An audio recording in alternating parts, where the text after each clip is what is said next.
Oh my lordy, lordy, lordy. I look like a fright. I look like a fright. I didn't realize I looked that bad. Well, anyway, it's Christmas. It's Christmas is coming. The geese are getting fat. Let me see if I can make this work. So we'll go with this That's guy. what they're doing. And for the Israelis to do this is That's remarkable this because guy. there was a time, we say 19. And we'll go to the speaker. Where, gosh, there were people that built walls. Battery 80%. Connected to Bill's iPhone. Okay. Are we connected? As long as they refuse to There we engage responsibly with the Muslim populations, the Christian populations of the Holy Land, Lift this up. then the future of Israel is one of violence. Do I think Israel is going to go away? No, I don't think Israel is going to go away, nor do I believe Israel should go away. But I do believe that if Israel wants to live in peace and harmony with its neighbors, it's going to have to find a solution to Right, now the Palestinian problem that respects the humanity of the Palestinian people. Let me turn him off. And now we are live. That was from July. All right. Sorry about that. Good morning, everybody. So Ham's going to come on at 10:46. And then Robert from Arizona is going to come on, and he's going to talk about the hurries and his own experiences. He met with Ham, and seems like a savvy, not junk savvy, just savvy. Maybe that's the wrong word. Worldly, he seems. My vocabulary this early. Knowledgeable, and he knows how to use that knowledge. Whatever word that is. Whatever word that is.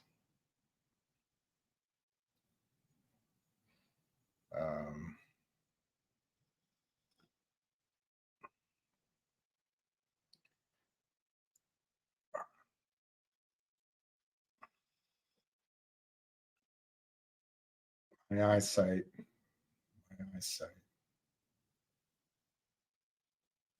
Just checking something. Anyway, doesn't matter. I can't read it, so it doesn't matter. So he'll come on. Ham will come on. Let's see a couple of the prices here before Ham comes on. And I don't know where he gets his nuclear energy. Logic is 0.031. CAUD 0.026. No, that's HNRC. HNRC is 0.026. I just hit the wrong. I hit the wrong. Symbol. So it's my depth perception. CAUD 1.26. It was as high as 1.35. Go Logic, almost 50 cents. No trading. GDC 265. Good thing I rushed into that one, but I don't own very much. Vocal is 0.0103. ZJYL, I don't know why I still have that. Just ZJYL. It's up 59 smackers at $129. That's interesting to watch that for how short squeezes work. They got it down, but then it's back up because they need to cover it with legitimate shares. What else? Oh, I'll do CLNV 0.041, but I got to do finger. And then I'll see what y'all are saying. 410 up 28 cents. So it's breaking 4. Looks like Maybe Finger said something this morning. Oh no, that's the Lind. That's Lind calling me evil. Yeah, I'll leave that to everyone's opinion. Hey, Stephen. Hey, Rob. Sorry for my quaff, but hey, I never expected to be on this early. And hey, Red Hook, P-Man, Darren Collins, Tracy. Merry Christmas, everybody. I listened in the Washington Post or New York Times, there was a editorial or op-ed that we shouldn't say Merry Christmas. I don't mean to offend anybody. Merry Christmas is a wish of peace and the love that humans can give each other that maybe comes from above, the forgiveness. It's not meant to offend anybody, but I'll also say Happy Hanukkah and Happy Kwanzaa.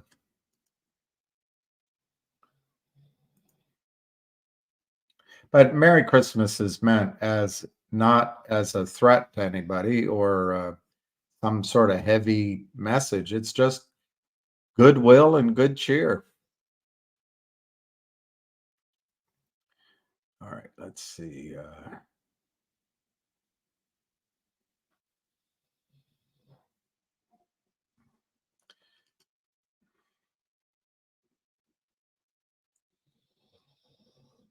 Amazing.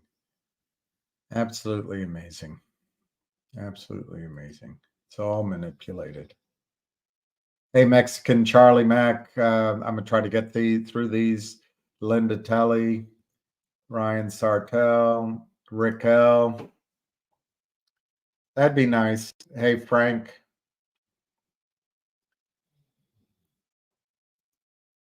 Is that the song? Hey, Frank. No, Set 'em Up, Joe.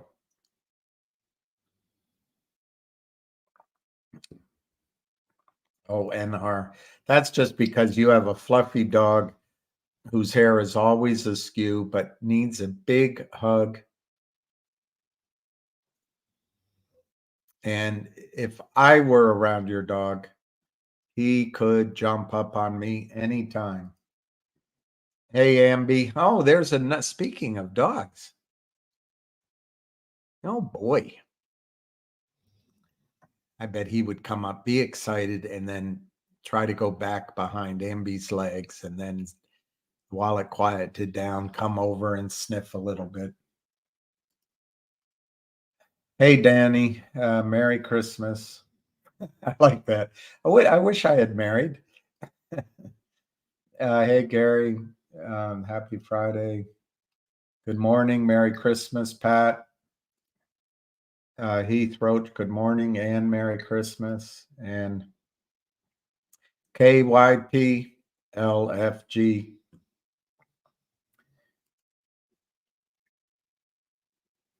Wow, look at that. Is that a tuna? That's a lot of fish right there. Mr. X. Yeah, I was told that to keep it by him, I was told to call him Mr. X, but I think he's going to come on with his real name. Good morning. Thank you, Brian. Or Brain. See, that's how my spelling would go.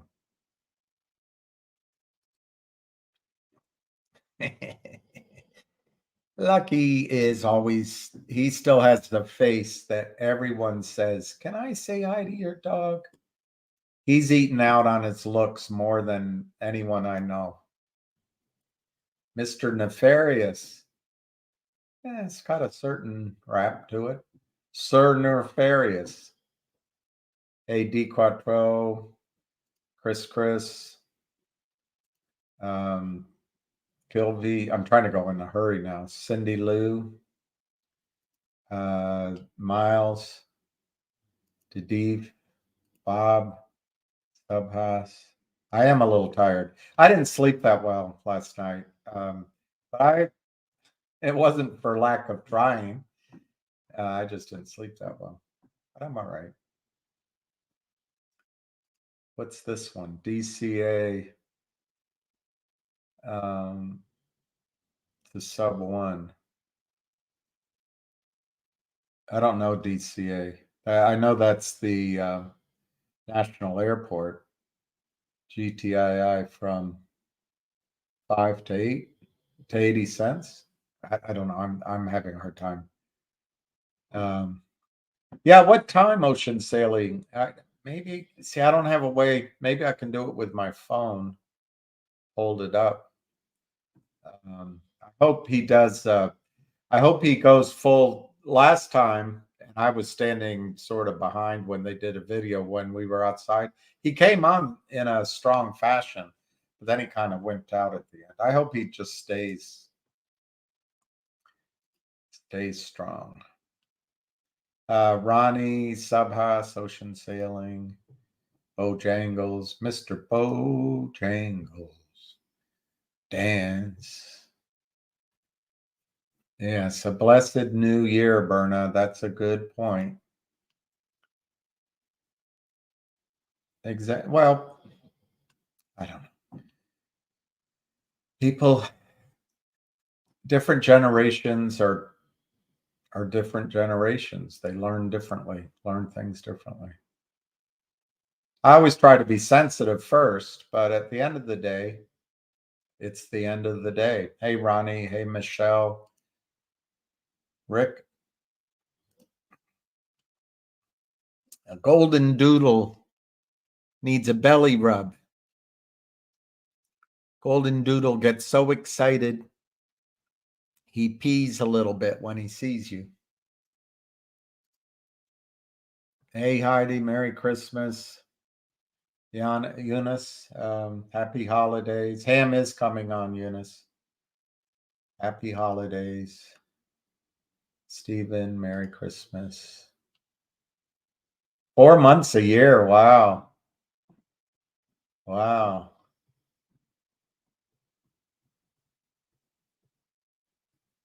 Big tuna. That's probably the Atlantic, or I don't know. I don't know. Mr. T, Kryptonian, dollar cost average. DCA. It's not an airport named after Ronald Reagan. Merry Christmas. 2 p.m. Well, I might not be on by then. I think the market closes at 1 o'clock today. My wife knows your voice. Flying bus driver. Well, wish your wife Merry Christmas, and same to you. Merry Christmas. My voice. I hate my voice. But, all right, I made it to the end. We got 2 minutes. I didn't have any real lessons to tell you guys today. I've been thinking, we can talk after Ham's done, but I've been thinking about which stocks to look to buy next week. And bluefin tuna. Wow. I don't know if it's dangerous. But someday when we have money, I'd love to come up and just go out and see what happens. But I don't want to get caught in the perfect storm and the ship goes up in the biggest wave ever, and then there's another wave and it goes straight to the bottom of the sea, and George Clooney is never seen again. I actually read that book before I saw the movie. The book was better. But man, is that scary. My opinion, why the heck did they go out when they knew a storm was coming?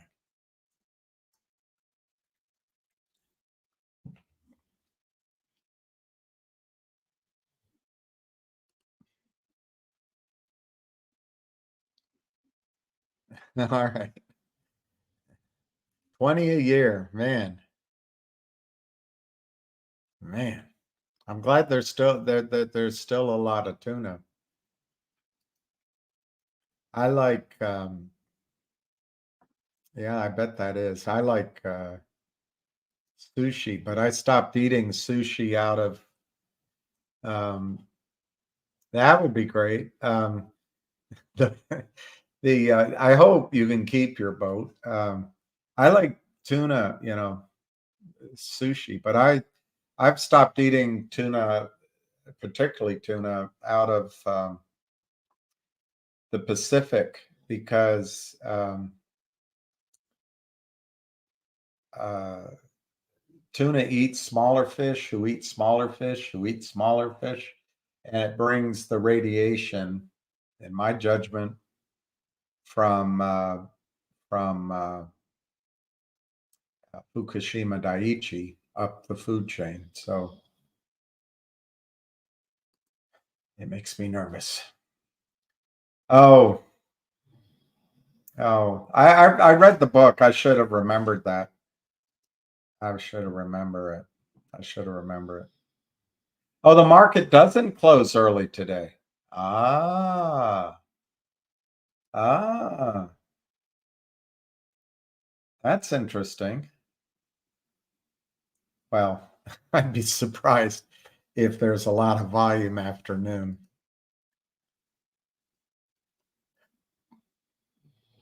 Oh, wow. I don't want to be too political, but this administration won't last more than one more year. So maybe you will be able to keep your boat. Bonds close early, not equities. All right.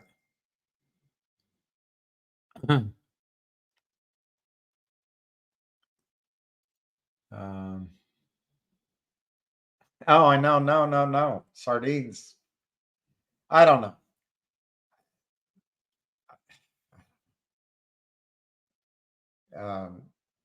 When you study Fukushima Daiichi, it's really frightening. And I have studied it. But when you ignore it, maybe it's not there. Is that Frontline? Poison Water? Frontline? With that voice? It's supposed to be now, but I guess he's on a call. I have to wait for him. I have to wait for him or him to call me. Yeah, I heard Ace had a great call last night, and Ace is the place. Ace is the man for the unflappable man. Well, the problem with radiation is all you need. I think it's called a buckyball, but all you need is one little particle in your lung, and you got it. It'll take 5 years. It'll take 10 years. I think the Pacific fish is all bad. And whenever I go get sushi, I ask where it's from. One of my ideas is to open, if I get to the point where I can open a sushi place, just open one down in the Caribbean. It's just Atlantic fish. But the fact is, the radiation is coming up over in the atmosphere. It's hard to get away from. Uh, I'm trying to remember Sutherfeld. Anyway, the British nuclear accident hurt the seas off of there. The Soviets would just dump radiation. I think relatively close to Leningrad, but maybe over a bit. And then the Italians would do it, and we did it. We just dump them. We just dump waste barrels.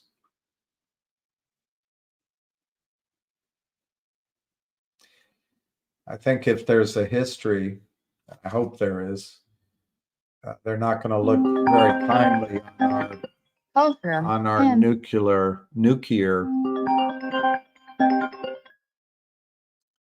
Hang on. All right, the audience, the voice, the audience. All right, so are we ready to go? Again, this is not to buy or sell. This is our opinion. This is our opinion. Blah, blah, blah, blah, blah. The SEC is listening. Good luck.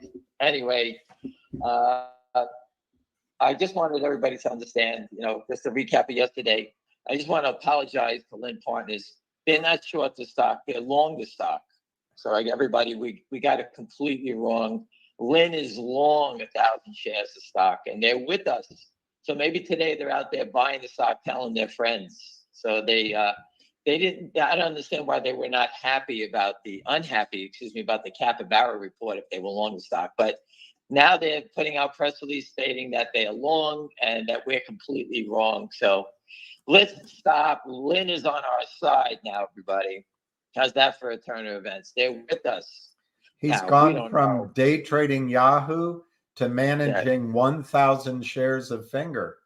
That is a powerful money manager. He's managing 1,000 shares of Finger. He's studying it all day.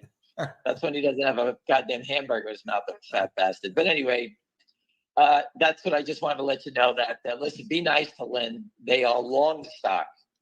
They should be throwing us a party helping them out, but instead they're very upset that people think that they were short. I don't know how, but anyway, I wanted everybody to make sure they read that report on that, the one with the big toad. What the hell's that name? The Anson Fund out of Canada.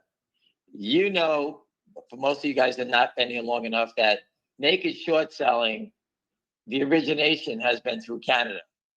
U.S. brokers, U.S. firms were giving the orders to Canada. Canada was navigating around the SEC rules. This is going back 24 years. So Canadians have been notorious for naked shorting U.S. companies, or the gatekeepers to doing it for U.S. companies and anybody else. So Anson Fund is probably looted. Who knows how many people they've done it to, but they use Canaccord. Canaccord is a market maker in GTII. I'm sure that they have a electronic platform on the NASDAQ. I'm not sure who they use. I'm not sure what it is. But these guys are experts of naked short selling stock. It's from Canada into the U.S. It's been going on a long time. It's very well known. And I forwarded to law enforcement that article. I says, if you guys want to arrest somebody, here they are. The whole package, they're ready to go. Just pick them all up. All right. So again, you can see that this is getting stronger as we go along. Again, busy brands and those people at MMTLP, they got to Charlie Payne, and Charlie Payne is going to put it on the show today. So please tune in. Charlie is doing his best to get exposure for us. Remember, MMTLP we get the information how big the short is there. Shine the light on something that they've been hiding for over a year, because they're embarrassed. So if they come out and show the world there's 600 million counterfeit shares in the stock, you know what's going to happen. All right. So I don't know how the SEC and FINRA keep dragging their feet, but this cat's out of the bag and they got a real problem now. All right. Remember, they froze the stock. That means the longs are stuck, the shorts are stuck. The crime scene has the yellow tape around it. And now what happens? All right. So again, that's super interesting. Pay attention. It's an early Christmas gift for everybody here. Anyway, William, I try to recap anything I can. I wrote a few things. Oh, okay. Speaking about Alpine, someone posted they had found a report that this guy was trying to start a trust company, but he was denied. I put the document up there, page 3 by FINRA, because he's under investigation. The document is right there, and you can read it yourself. I posted it before. So actually, I think that the federal authorities are circling this whole gang of people. That's what I think is happening here. I know it takes a long time. We can't force it. We've been trying to force it, but I think it's coming to a head. And by the way, I posted on Twitter. I asked Lynn. I described this short in finger motion that someone short 205 million shares. And since he's such an expert on trading Yahoo, that maybe he can tell us, would you be covering the stock down here if you were short at 5, 6, or 7 to lock in some profits? Let's see if he comes back and answers that. It's an honest question. If you can lock in some profits year end, you get paid. I'm sure that He's an expert on trading Yahoo that he would definitely understand how to do this. Right, so he's a day trader, man. And He's a day trader, an expert. But he's anyway, an expert. let me Never just change- loses. He never loses. Never loses. Let me just change the story. A friend of mine knows that the Canadian guy, I forget his name, Lavalier. Philip whatever his name is. Valier. A friend of mine knows him, and I will be getting the scoop on good old Philip later on today. All right, a friend of mine from the street knows the guy, and I will get the gory details on his history and what he does.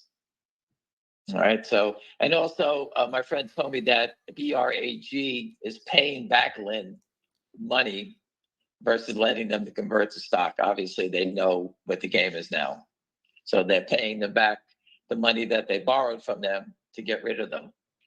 All right. I'll so have to look. I mean, it takes a while, but I have to look at the Yeah, no, I'm just saying, contract. keep an eye on it. My friend told me that.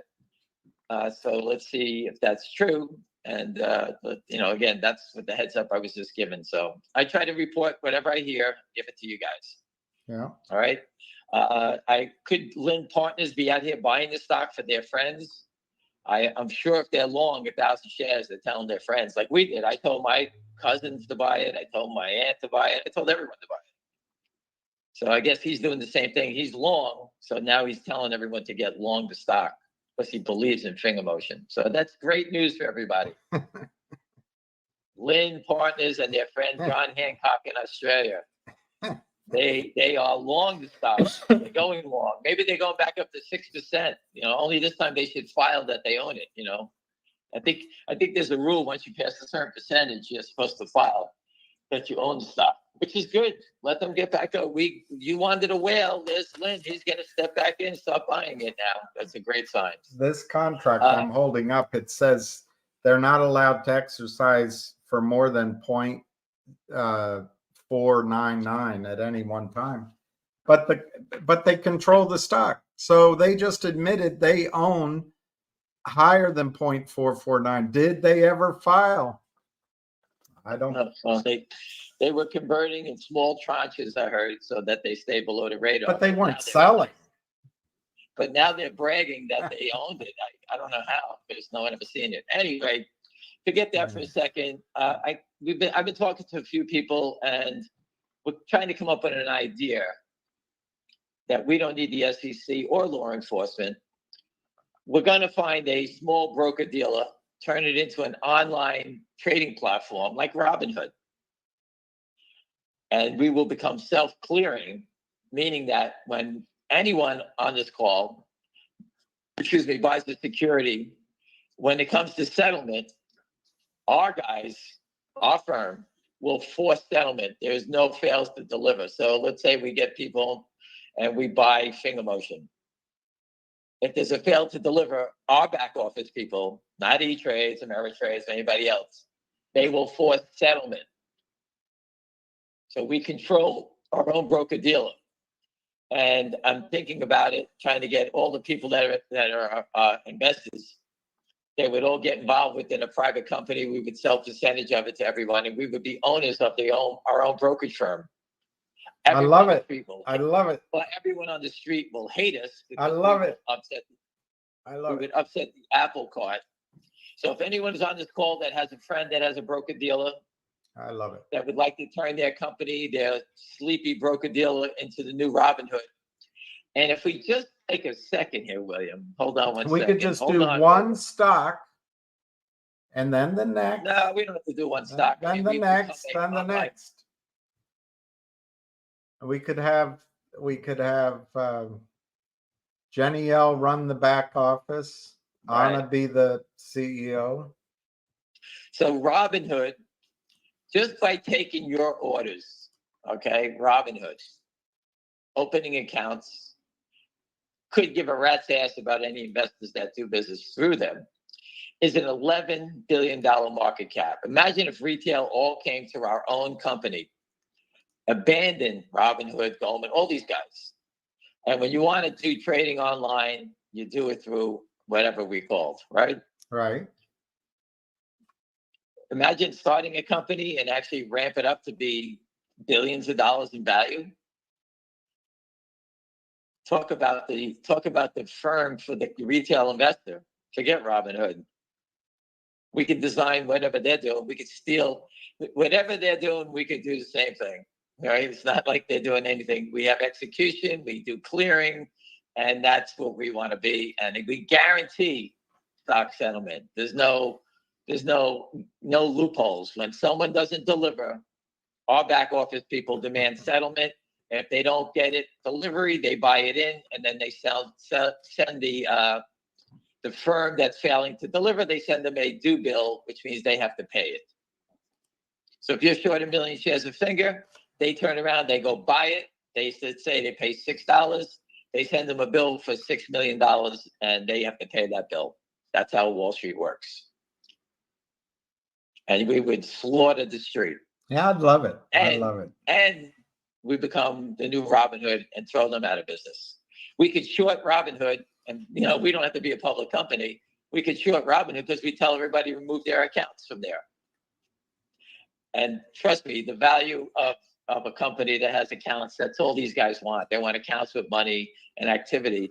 Robinhood only makes money by selling your order flow to Citadel.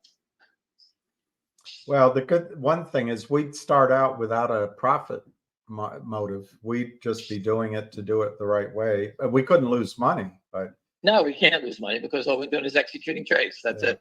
Yeah. So we could set up the same network. It doesn't make it. Nothing makes a difference. We just that if there's no fails to deliver, that's it. We can get Susan Trimbath to be someone that we can bring in on the settlement issue. She could take care of the whole thing, and we could become $1 billion, $2 billion, $5 billion company from nothing. She could be Just an idea. She could talk to the regulators and put them when to the regulators sleep. call up, we'll put her on the phone. When they get off the phone, Put them to sleep. That'd be like, sounds good. No, she's great. I have her book right here. I'm just teasing. Anyway, William, let's move on. What do you have set up for today? Well, Robert's going to come on whenever you're ready. He said, I'm here listening. I will make calls to find out about Alpine and Scottsdale. And so I sent the link. Let's get him on and ask him questions. Well, if he comes, otherwise he can dial into you. I don't know. We'll just see. So Robert, Ham's ready for you whenever you are. He told me that he's not hiding his name, so. Okay, I'll contact him then. Yeah, just call him. He can talk on your phone. That's fine. All right, I'll take care of it.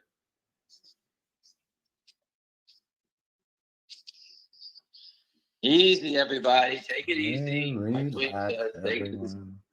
I have to find his number. It's not on the tip of my tongue. Relax, everyone. Relax, everybody. If I'm any more relaxed, I'll fall asleep. Did you have a gumi? Yeah, I did it last night. All right, let me get in touch with him. Hold on. You're right. The market closes at 4. You were right. You were right. I was wrong. See, that's what happens when you make an ass out of you and umption. I just presumed. All right, William, we have one of our loyal shareholders, and Finger. I had the pleasure of meeting him. A real gentleman, a big bastard. He's gigantic, but a great guy. And I don't want to bump into him in the street and have to fight him. I'll tell you that. But anyway, Robert, I have William, and I appreciate you coming on. And Robert, I believe you have a strong opinion about the inner workings and how these guys operated between Alpine and Scottsdale.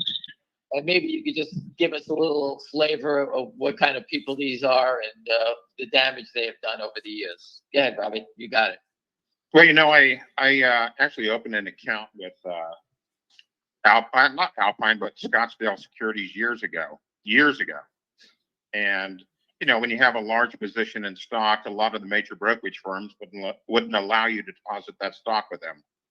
So you had to find another source. So Alpine, Scottsdale was that source. And at the time, I had no idea about about the history they had, until I started getting the $5,000 fines for not moving my account or closing my account and so forth. And since I've developed a relationship with people that have accounts to this day with Alpine and Scottsdale, my understanding, and this is all hearsay, and I haven't talked to John or his wife to confirm it, but my understanding was the husband was going to take one of the firms, the wife was going to take another firm. They were going to shut down, and they've already opened up in the Caribbean, purchased houses in the Caribbean. To me, it sounds like, let's start planning for the inevitable, if you will. But I have a gentleman that he takes companies public, has for years. He actually used to work for me, I'm going to guess 22 years ago. And he would deposit his stock with Alpine or Scottsdale. And he says as soon as they knew what the stock symbol was, they would short his entire position. He says, here I am. So they were front running his, right, and hedging against his position, right? Because they knew he had stock there. So who's Right. the they? So who's the they? It just go through the players again, and that's Well, the they would be Alpine or Scottsdale. okay. So as soon as they found out a symbol from Kurt Crane, One of their own clients. oh, their own clients. Okay. Oh, yeah.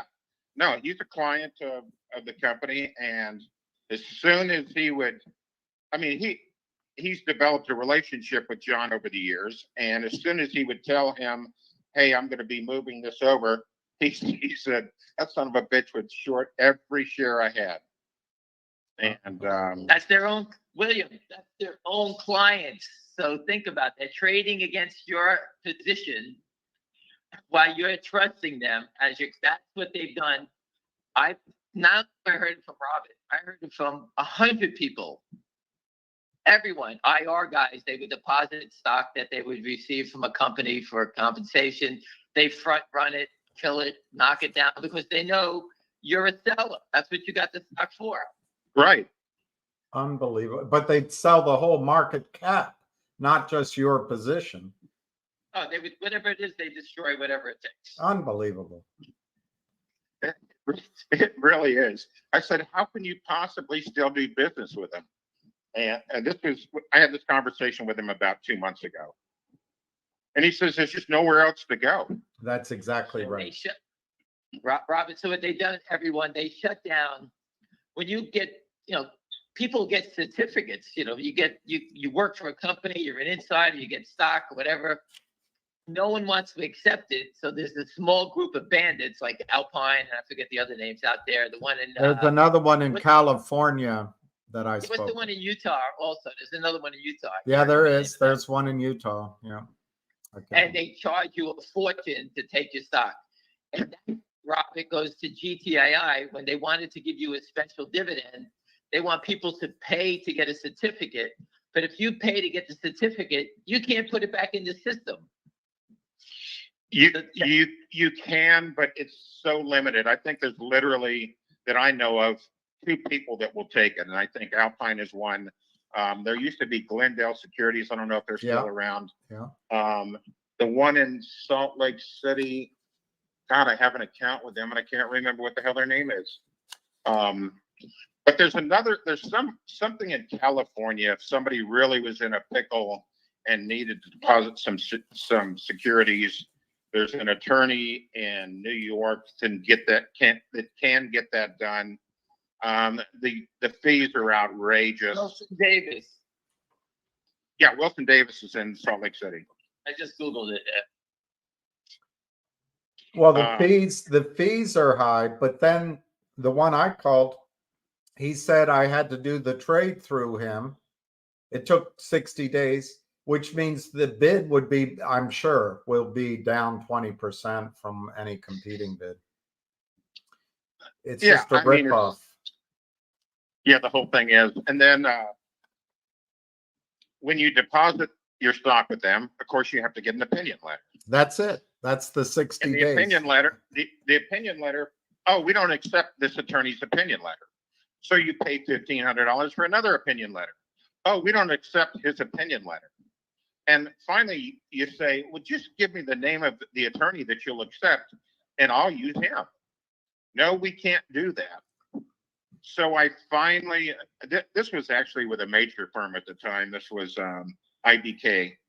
I was trying to deposit a certificate with them, and they literally, on the third attempt, they turned me down, and I said, my God, the person that wrote the rule for the SEC under this exemption that used to work for the SEC, he wrote the rule. He's the attorney giving you the opinion, and you won't accept his opinion?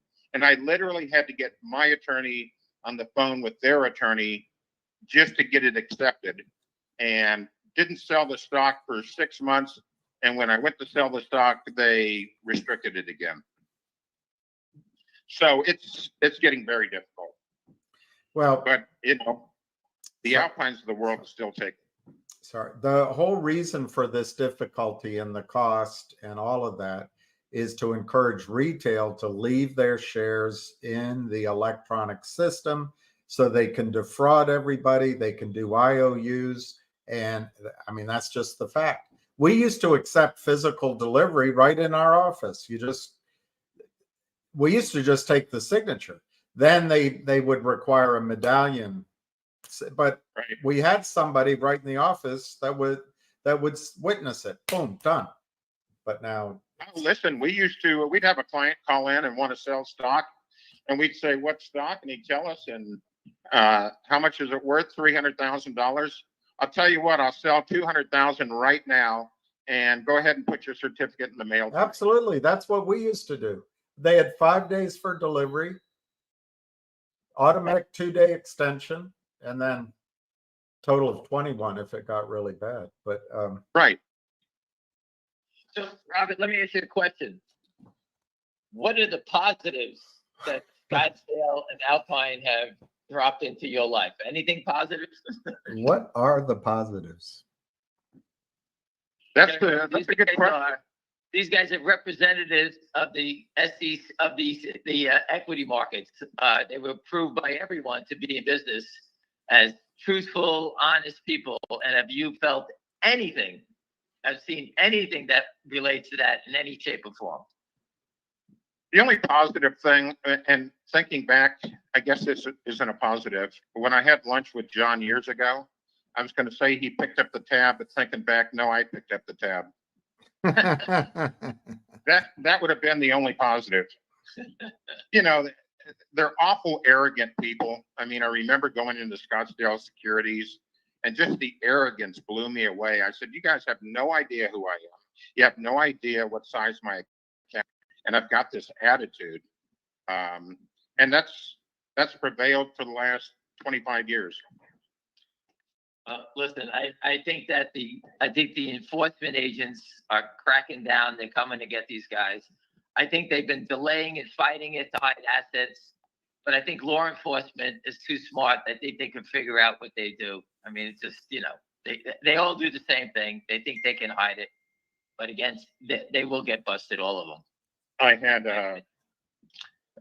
got to call into a buddy.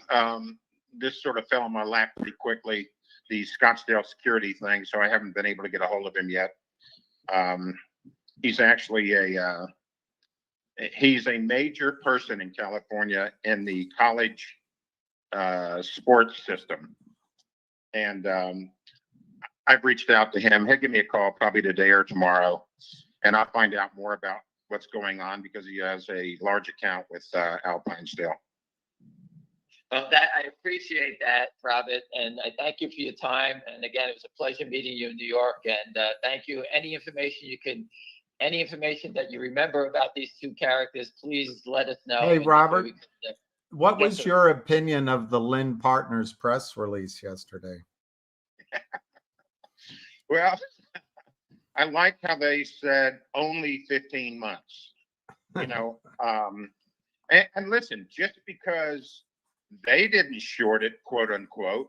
That Right. doesn't mean one of their 30 LLCs didn't short it. Right. Or one of their cohorts. Exactly. I mean, come on.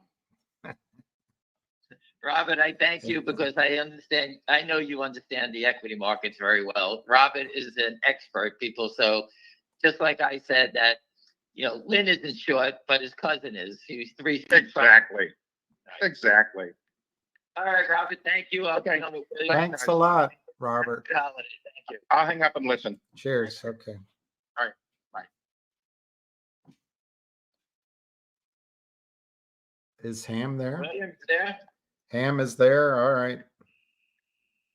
I'm here. I'm just telling everybody that Lynn is long the stock. Are they a buyer? You have to love them. I'd tell you one thing. They are princes. If I were a CEO, I would feel comfortable borrowing money from Lynn. Listen, they wanted it. They're on our side. I assume they're a buyer. They're going back up. They're not going up after they said they were long. So I guess everyone on Wall Street following Lynn.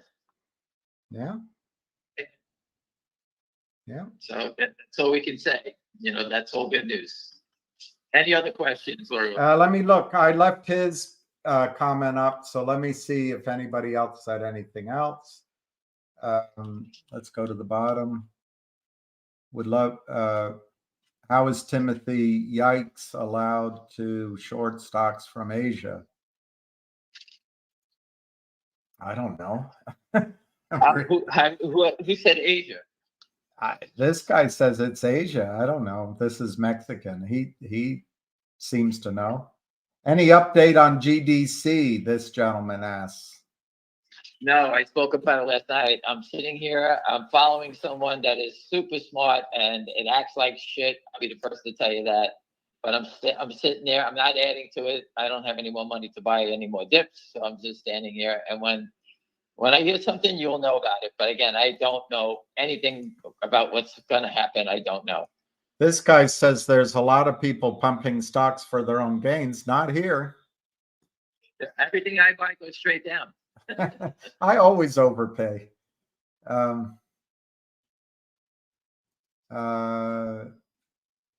don't seem to be a lot of questions. Listen, as long as everybody understands, you watch Lynn. Lynn came out yesterday. It was very nice to tell us they're quite upset with us because we thought they were the naked short, but they're not the naked short. So now it's all clarified. So now I apologize to Lynn. This is a formal apology. And, now we know that you're buying the stock. Let's tell the world Lynn is going long the stock. They love it. They actually went from villain to the good guy. They're going to save us all. And they're very thankful for how this guy says that there's a lot of people pumping stocks. I guess they're thankful for the pumping you did and others did. Yes, to help them make a profitable trade. They should have wrote in that press release, "Thank you. We're going to throw you guys. We're going to throw you guys a party. You guys are so good." But instead, they're so upset. I don't understand it. Got me. Listen, I'm pumping the stock. I love the video. I told you that on a call 15 days ago. It was 450. It went up to 5 something the other day. Yeah. There you go. I'm pumping. It's traded 10 million today. All right. So that's what I'm pumping today. I talk about CAT. I talk about UNH. I talk about that, and the stocks going the other way. Well, what you want to buy is a stock that has an expanded PE ratio at nosebleed levels, because it's only going to get better. Anyway, there you go. There's a pump for the day. I think that if you do cash out and you do get money, run away. Don't play Bitcoin. Safer. You can get in and out 24 hours a day, and you don't have to deal with this nonsense. Or you could stay with us. Try to fight the good battle because it's going to save your family, your kids, and everybody. You can do that. You don't have to invest, but at least fight. Support Charlie Payne today. Charlie Payne has a conference call. That's 2 o'clock, right? 2 o'clock. I got the time. Charlie Payne. Well, I have a show on. I'll just, when he pops up, I'll look at it. But again, Charlie Payne is bringing on the MMTLP. He's bringing on a senator or a congressman. I forget who he's bringing on. And he's talking about the serving of the SEC with hopefully with all those letters that were signed by the politicians to help good. come to end this fraud in MMTLP for over a year now. That's amazing. Imagine that. If people had to suffer two Christmas seasons, two, not one, two. Yeah. No answers, nothing from the government, zero. Yeah. And they've done a great job, all of those people fighting to get this done. And you know what? Yeah. I can't thank them enough for that. It's going to help all of us. You know, again, you can't make any money trading, making money in MMTLP. It's shut down. So if it's going to help expose naked shorts, do your own homework. Go find whatever stock that you want to throw your hat in the ring, because it will be a life-changing event when you catch the right one. That's how I feel. Of course, And that's my pump for the day. life changing goes in both directions. I just got to a gentleman that I met that knew everyone in Scottsdale and Alpine. Isn't that amazing? Had lunch with Hurry. Told you that they robbed everybody. And people looking at us that we're the bad guys in GTII for exposing that crime. The NSCC told us they have a concentrated short position in the stock, shutting them down, shut down Scottsdale, but yet we're the bad guys. The Kramers have been fined, loot, everything about these people are all criminals. And yet people go on the board and someone says to you, oh, you guys are pumping. Buddy, we're exposing the fraud. Exposing the fraud is pumping. That's correct. I guess you could say that, right? We're exposing the fraud. And if the markets were so transparent, as Gary Gensler says, we wouldn't have to do this. And if that's just a fact. So anyway, I'm doing the best I can. Broke into this slowly but surely. You know, me talking for all these years have brought a lot of people to the table. Some happy, some made money, some walked away, some did this, you know. But again, you can make money, walk away, turn your back on it, thinking the fight's over. They're going to get you sooner or later. That's what they do. They get you whether you need a health treatment. Look at Celine Dion. She has no medication for her disease. How many people just drop dead every day with no medication, no brain cancer? No one cares. These small companies that are trying to come up with a solution to save your life, they get naked shorted down to zero. I don't know those stocks. I don't know Northwest Bio. I know all about it. I don't own CVM. I know about it. All right. These are companies that, off the top of my head, that are fighting the good fight. I told you I met with the CEO of CELU, great guy, neurosurgeon in a trauma center. He doesn't know his ass from his elbow about running a public company because he got taken to the cleaners by Yorkville. I'm not in the stock. I told you to stay away. MULN, they're taking everybody to the cleaners there again, right? This girl Tia put up yesterday she was going to buy puts in Mullen. I wrote yesterday, put on Twitter, I agree. It's down 2.5 points today. Which one? MULN, they reversed. They have puts that you can trade for that? Wow. Yeah, they have options on it. They had puts on it. I didn't buy any. I'm just telling you, I agreed with her because, you know, whenever you do a reverse, it's just a bigger number. Do you know if the Secret Service involvement, perhaps knocking on the door, may have triggered Lynn to send that press release? I don't know. I do not know. Okay. Don't worry. If they knocked, trust me, there's not going to be a time to put out a press release. I do think the press release could be a way of trying to create evidence for an eventual court hearing, because the judge would say, we're not going to let that in, but press releases would be. But I'm not an attorney, and I'm being. Listen, I don't give a shit what happens. If you're short, buy the stock back. Whoever is short, if it's his cousin, his mother, just like the Kramers, I said it 1,000 times before, the Kramers used Geneva Raw to lend the money to GTII. You know that they didn't short it in that account. They shorted in one of their other LLCs, which we put up. They have a bunch of them. I don't know how many, 50 of them. I forgot how many they had. Yeah, Alpine's got 200 of them. 300 of them. Did you say Wilson Davis? Yes, that was the one in Utah. So Jenny L just said, and I'm telling you, she does a lot of work. Hurry acquired the right to buy Wilson Davis for the $4 million which he loaned to them. He then started, I don't know what WD clearing, Wilson Davis clearing. That's what he started. But the ownership of Wilson Davis was denied to him by FINRA. Well, listen, when you have 100 moving violations, they take away your license, right? Right? Right? So I don't know how these people have stolen so much money. All right. How do they continue to keep going on?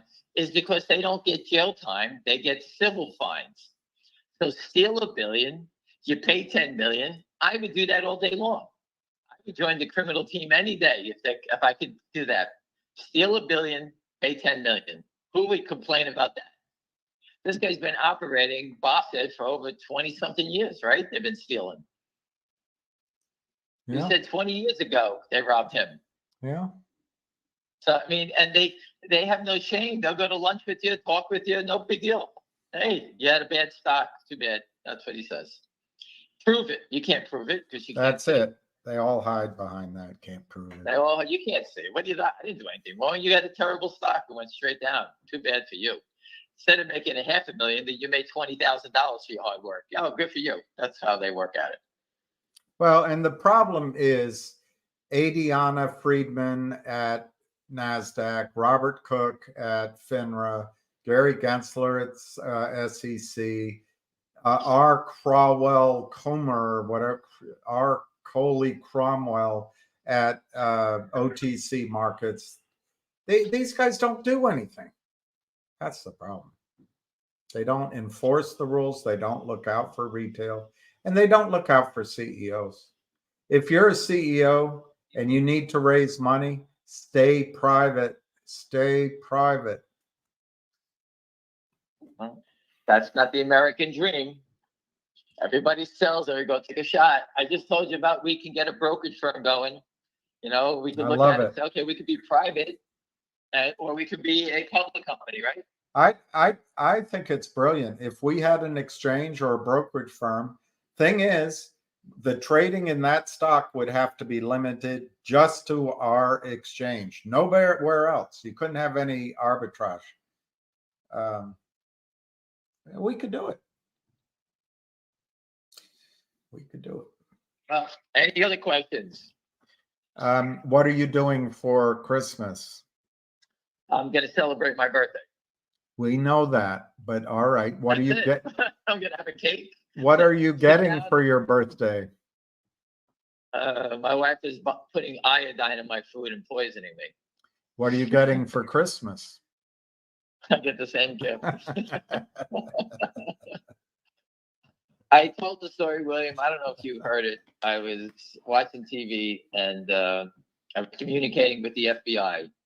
All right. Yeah. This is 8:00 at night. They're asking me questions and I'm answering them. Yeah. And then all of a sudden I get a pounding on the front door and it's the police at my door. Of course, my wife came out and yelled to the police, "That's him, take him away." That's what she said. She pointed the finger at me right away. "Grab him, that's him." They actually found my daughter's license plate, which was stolen, and told me where it popped up in New York. So I had filed a police report, so they had to come and tell me. But at 8:30 at night, and I'm thinking that, okay, this is going to be interesting, but it was a non-event. Wow.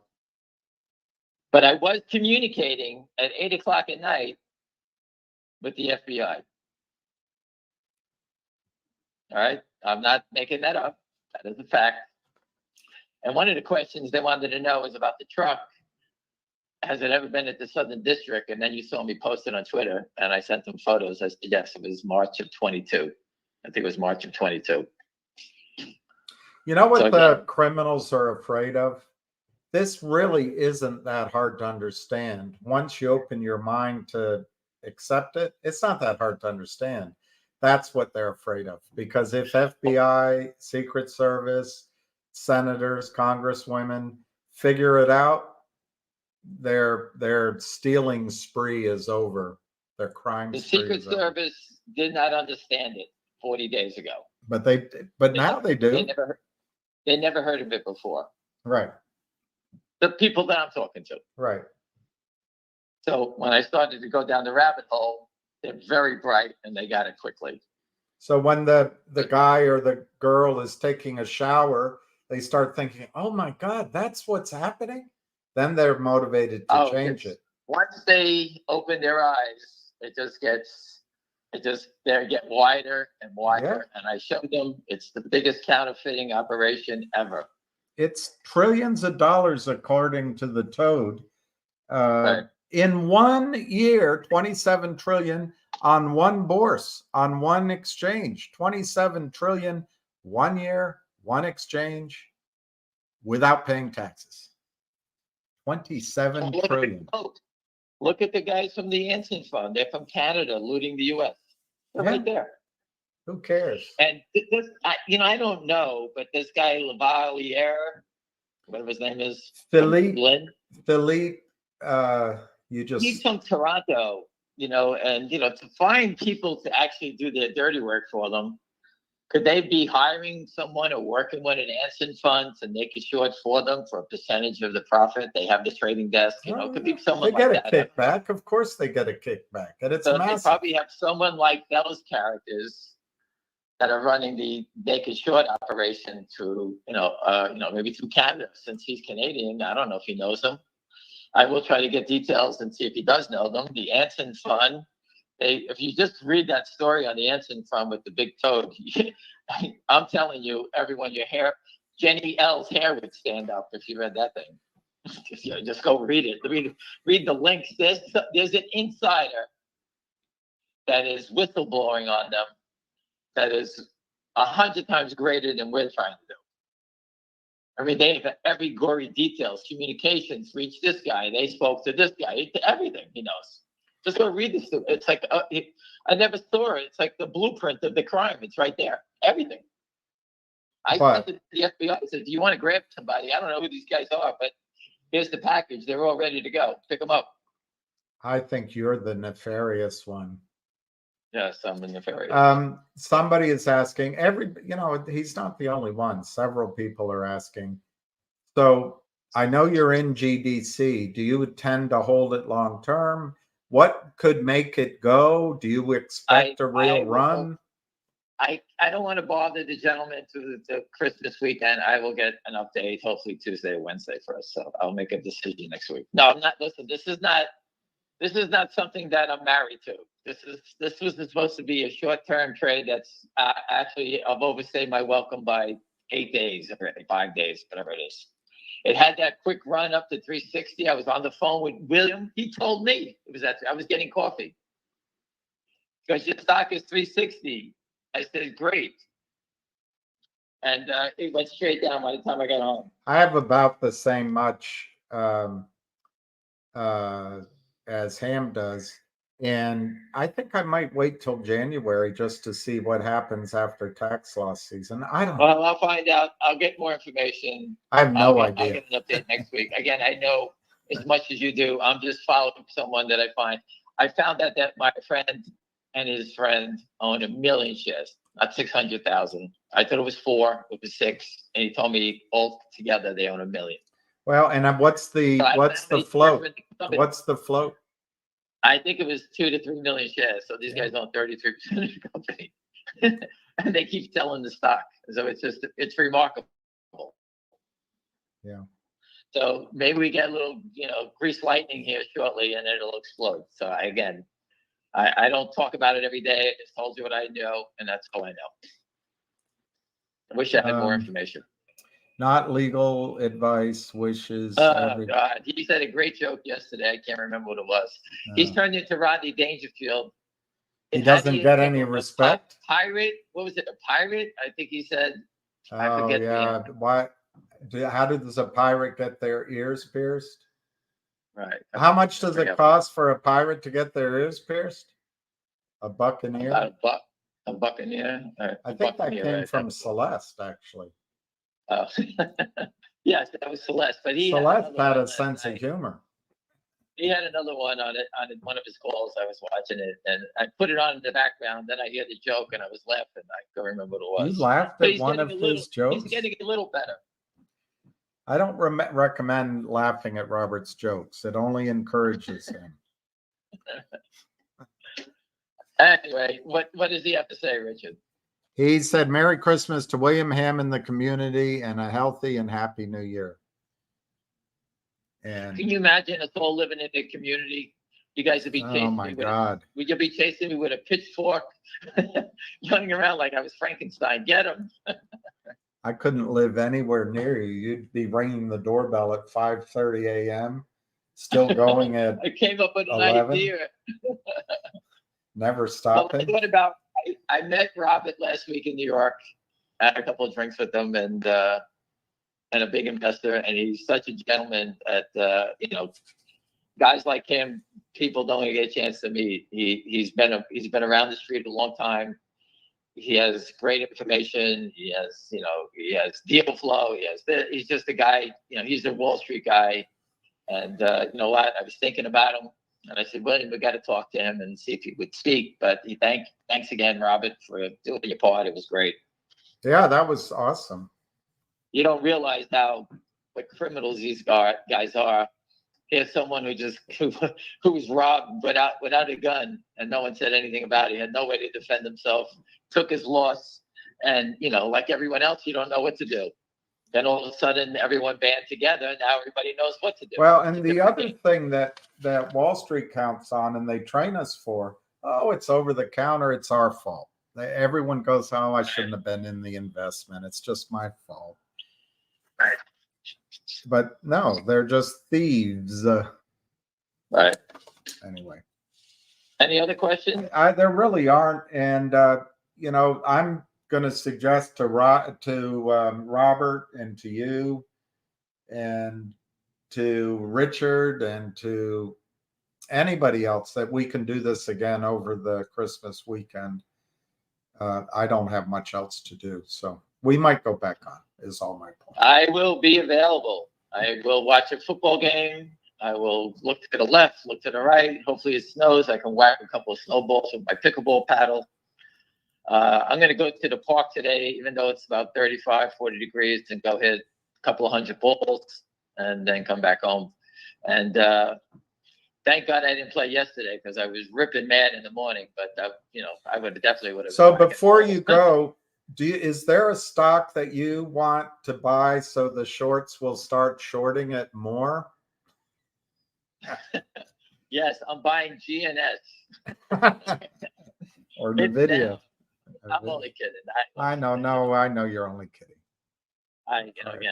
Roger did a great job. He came out for it. I just disagreed that he forgot to tell us about his toxic notes. He forgot to do that. And he should have hired Mark Basile to go get rid of those things. Finger motion's listening to this call. Okay. Every big holder that I know has screaming at the company to go get Mark Basile. All right. Mark is not allowed to solicit. He can be referred. So I told him, I relayed the message. Everyone I know who's a big holder has done the same thing. Right.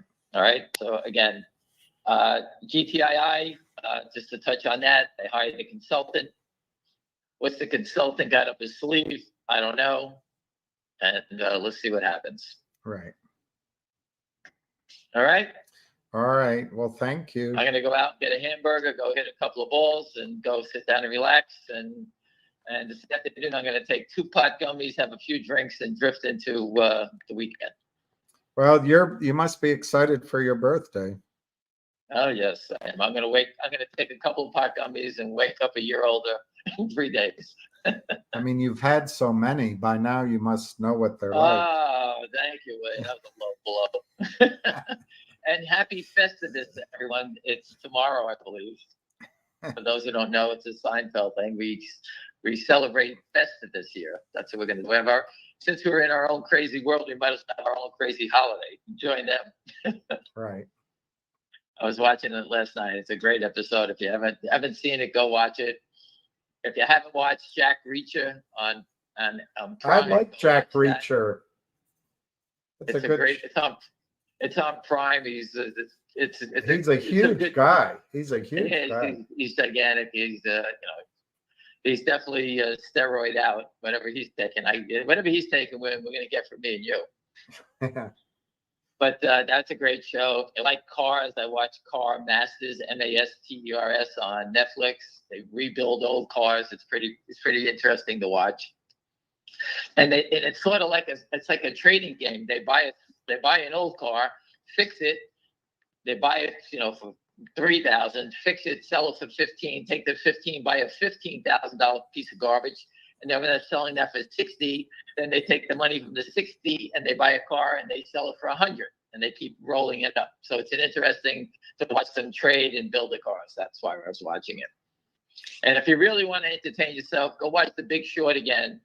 And instead of bonds and all the mortgage stuff, the defaults, it's the equity market. Just change it to the equity market. It's the same thing. All right. So, and Pedro P talked about the tokens that they put in to use as a borrow. They're using these tokens they created. If you go to the Big Short with Selena Gomez is at the blackjack table, and people are making bets on her bet. That to me is what I see with those tokens, because they're just creating a bigger mess. Jenny L is watching Jack Reacher. She's asking for more recommendations. Have you watched the one where he's a lawyer, Billy, Angela Jolie's first husband, Billy, God, the actor Billy Madison. I watch Billy Madison all the time. That's my speed. Watching Adam Sandler with stupid movies. If you want a good movie, go watch Year One with Jack Black. And when you watch that, you'll call me back and say, this guy's an idiot. But that's what I like to watch.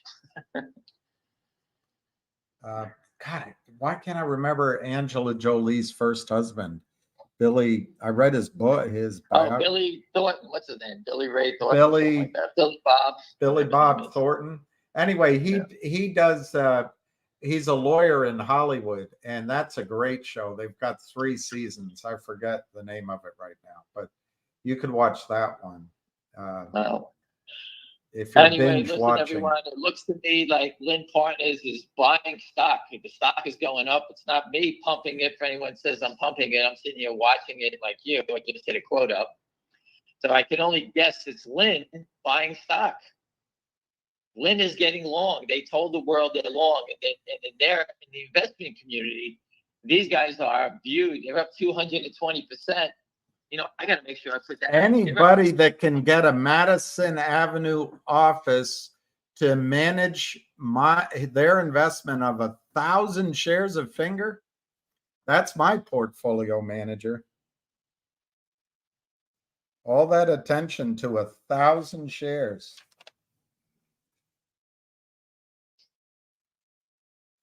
Will be the biggest winner this upcoming year. And thanks, Lynn. I just thought Lynn is up 220% and they're long Finger. I said, we'll be the biggest winner up this upcoming year. And his background was day trading Yahoo. What a genius. What a genius. He's got a Madison Avenue office because he day traded Yahoo. He's long 1,000 shares of Finger. Anyway, we love these people. Listen, everyone, have a great weekend. William, I'm around if you need Goliath. me. The name of if you want to binge watch. Sunday, we'll have a call. We'll let you know. Everyone, right. Be safe. Enjoy your holiday. And we're not going away. We're on the right side of the law. We have real law enforcement here. And for those who don't know, law enforcement owns MMTLP and FNGR. All right. And they're not happy about it. And it's not one, many, just like we do, they told each other to buy the stock. And more than just that. like we do, just like we do. They told each other, and now they're all long and wrong due to security fraud. And they're not happy. The other thing is, like us, or at least like me, I learned more about a stock after I bought it. That's true. GDC, I know nothing about it. I know nothing about it. Zero. I don't even waste my time looking. That's the sick part. I could care less. But you know what? Like I said, I have my daughter in, and everybody's yelling at me 380, and I got it. And I don't have any money to average down, so I got to sit here and wait. That's all I can do. I can't figure out how to get my way out of it and trade my way out of it, so I just don't look. That's what I'm doing. And I believe the gentleman that I'm following is the real deal, so that's why I'm staying here. And it's unfortunate, but that's the way it goes. All right, everyone? All right. All right, William, Thank take it you, easy. Have a Ham. good day. Go for a walk. Don't freeze to death outside, and everyone be safe. And we're around. If you ever want to reach out, we're here. We're doing the same thing you're doing. All right, everyone, Okay. have a great All day. right. Cheers. Thanks. Okay. Call ended. So I was trying to over talk him so he could hear it. But Jenny, Goliath, I recommend. Goliath is that's a binge watching show. And one the last season not quite as good as the first two, but it's still good. But you'll like it, Jenny. I think you would. Jack Reacher is good. I started watching Yellowstone and I really liked it, but then I stopped in the middle of it, like like the fourth season, because it got a little bit all the same. But the first 1, 2, 3 seasons are pretty darn good. Pretty darn. You stink, stinker. He stinks. He can't keep himself clean anymore. Bowling for Dollars. Yeah, Billy Bob Thornton. I don't know. My stupid brain doesn't. I'm worried about my brain. All right. I actually like the two Jack Reachers with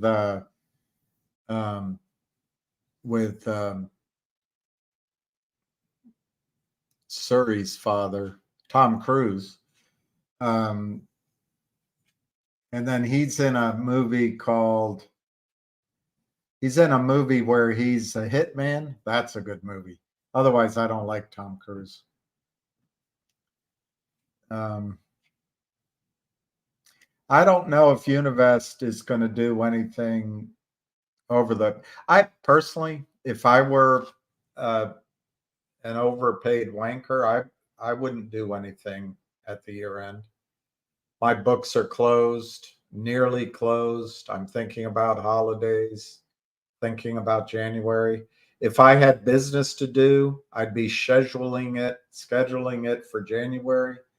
So I start 2024 with great trades. Yeah, I like Lincoln Lawyer.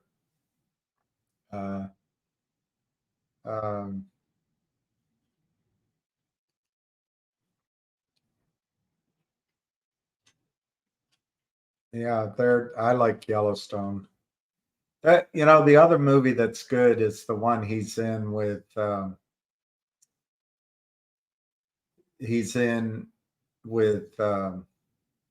Robert Duvall. I think it's called Open Range. I like that movie.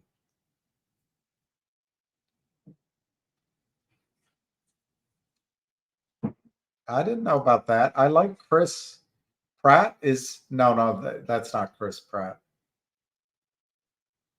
Captain Kirk was Chris Pine. I think. The Terminalist. Ham didn't say anything on MMTLP. He doesn't really know anything. M. Casey, I think MMTLP does not trade. It does not trade. So you can't sell it. You can't buy it. And you can't do anything. MMTLP is a laundry chit or a parking lot ticket or an IOU from your, from the bully in your high school who you lent $100 to and you don't ever expect to get it back. MMTLP is nothing. Nextbridge is something, though. Nextbridge is something, and Nextbridge. So you have four things working in your favor, MKC. Well, five. The background in the oil and gas business has dramatically changed. You've gone all the way through the cycle where if you had money, you could actually go in with an operator and buy a field together, cash flowing, develop it, and become bloody rich. That's gone. Now, Exxon is in buying Pioneer, and other companies are getting bought out. So oil prices have gone from 0 basically to 100 basically, and this whole cycle has improved. That's number one. Number two, Nextbridge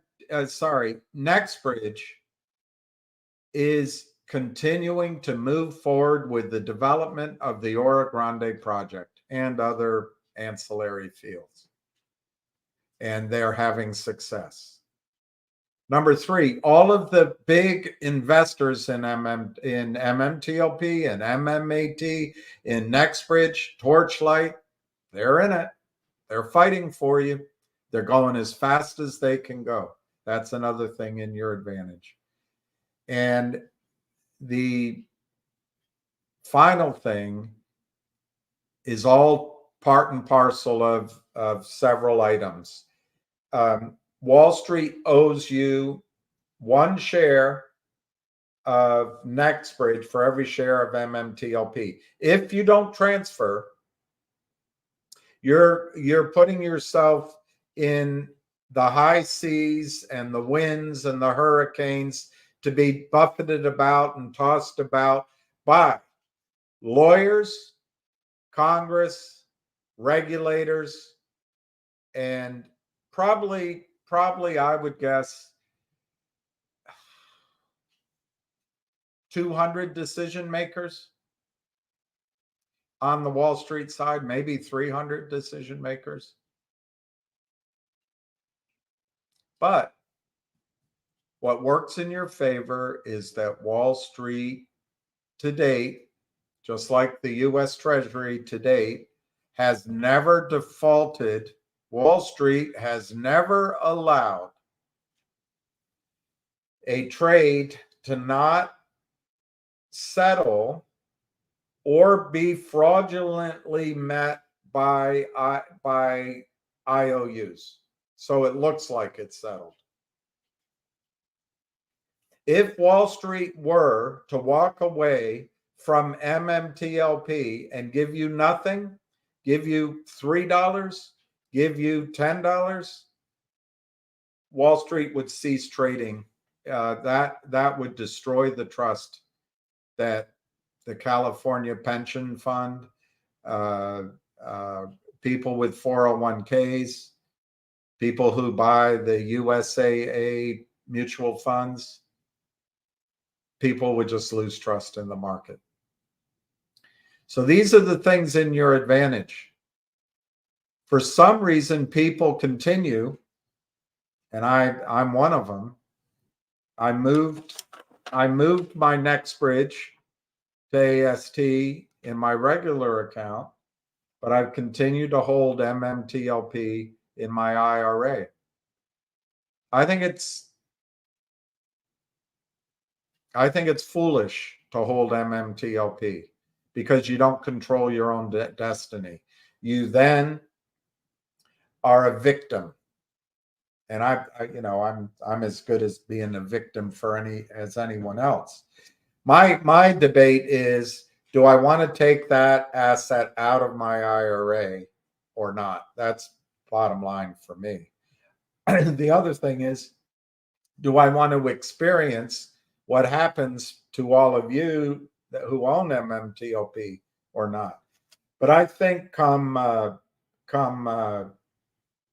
Tuesday, maybe later today, I'm going to call in and see what is involved in moving my small, very tiny position out of my IRA compared to what you guys own. But M. Casey, the rumors going around that something's going to happen within 60 to 90 days, I find that highly unlikely. I could be wrong, but the ground level information I have doesn't lead me to believe anything's happening. On the other hand, why would I know? That's a good point.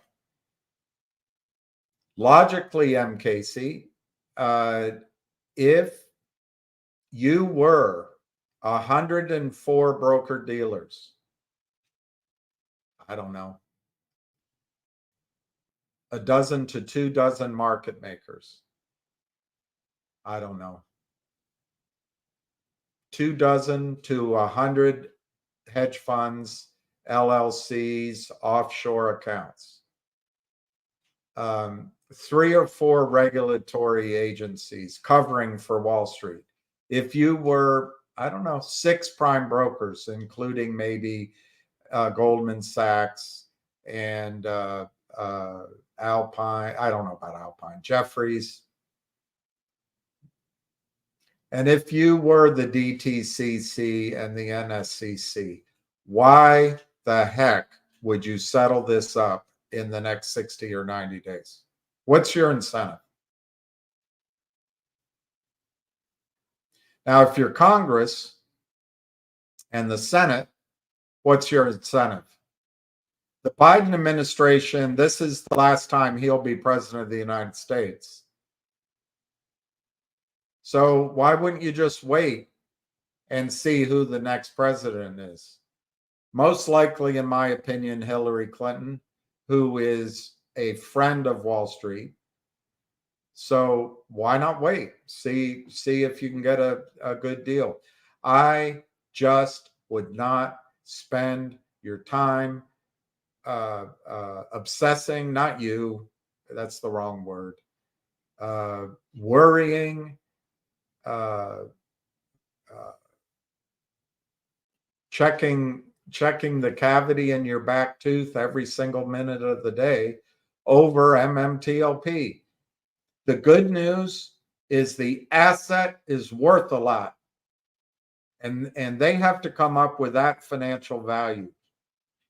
The good news is the asset is continuing to grow and be tended to. The good news is you've got 5 or 6 whales fighting for their own interest, and they're not going to leave you behind. The good news is you've got Anna and Busy and everyone putting pressure on Congress. But there's no catalyst that I can see that is going to cause an aha moment that they're going to do something within 30 days, 60 days, 90 days. But that's just me. That's just me. I could be totally wrong. Maybe they have an incentive. Let's get it done by Elvis Presley's birthday. Why? Let's get it done by Martin Luther King's birthday. Why? I think it's much more likely, hey, we're already in 2024.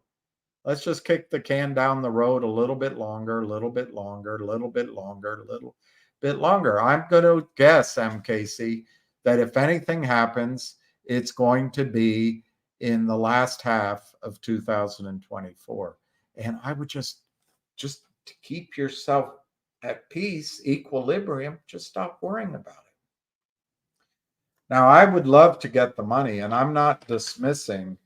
I'd love to get all this money back. I'd love to make a great return on this. But, I mean,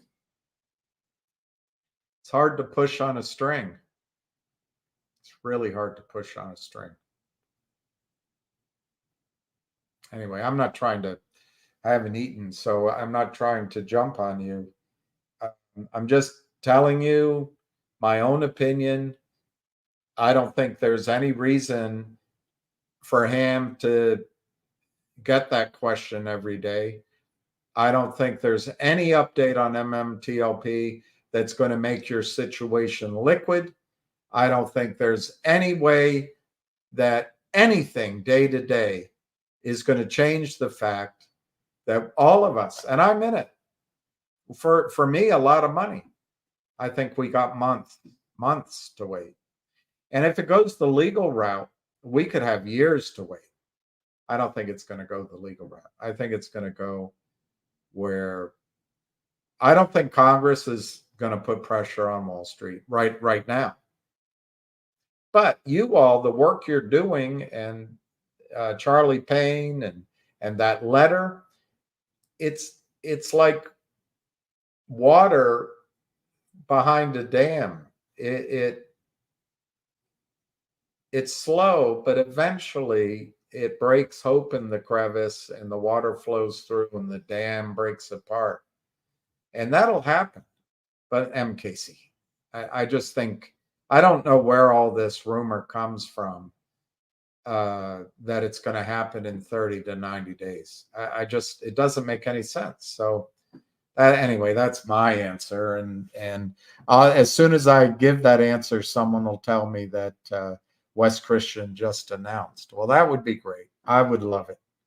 I'm not trying to pick on you at all. I just think the day-to-day, what's happening with MMT, what's happening with MMTO, is there any update? It's just not worth it to your brain and your heart and your emotions.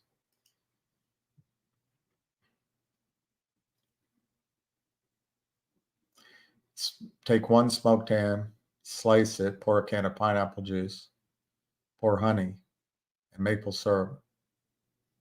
Wow, that sounds good.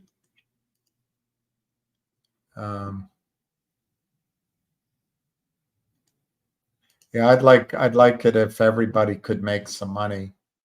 By the way, MKC, I don't mind you asking the question. I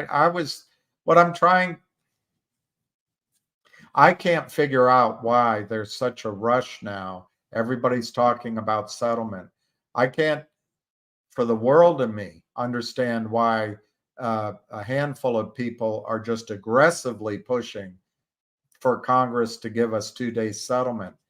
To me, I smell a rat. There's something ratty about it.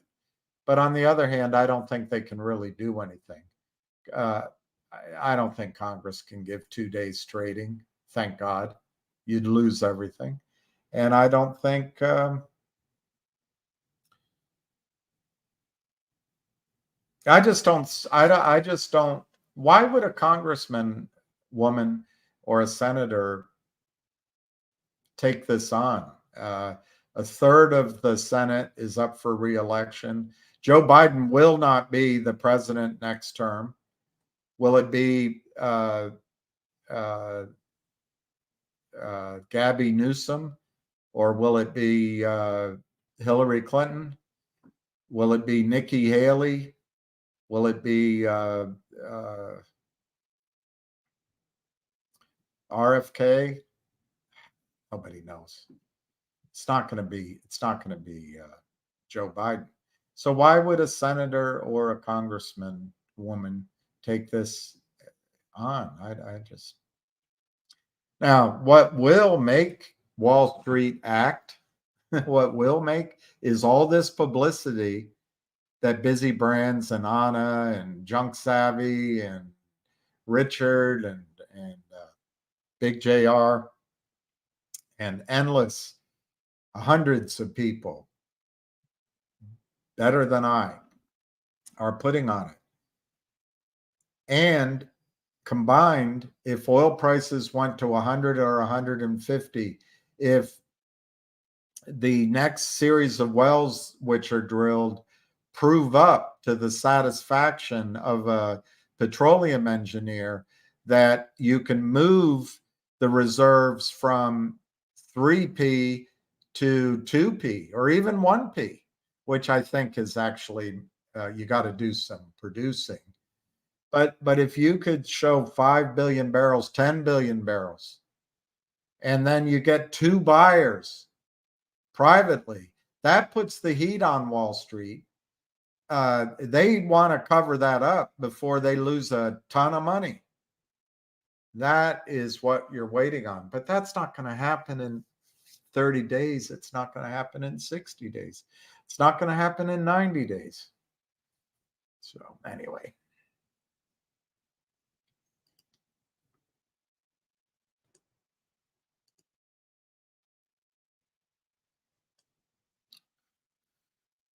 Mr. Bojangles dance.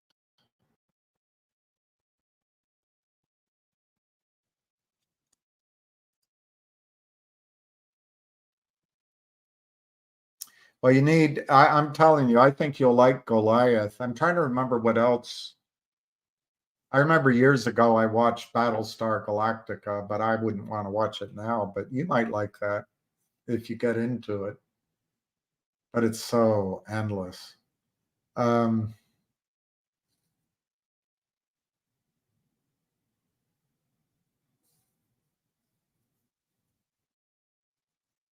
I feel like there's one other show I watched that was really good, but it's not coming to me.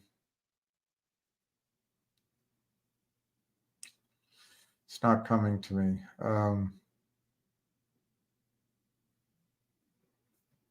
It's not coming to me.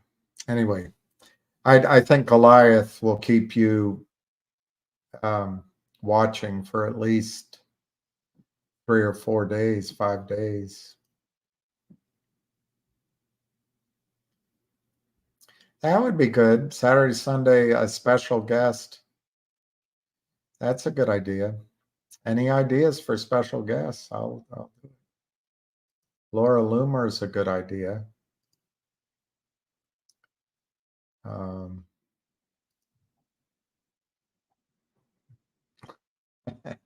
Damn it, Jim, wear longs, not shorts. I'm a doctor, not a scientist.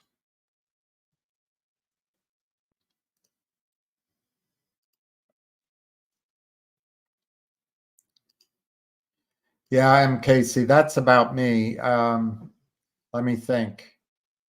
I might be more like 66%. No. Yeah. I can probably try to estimate it.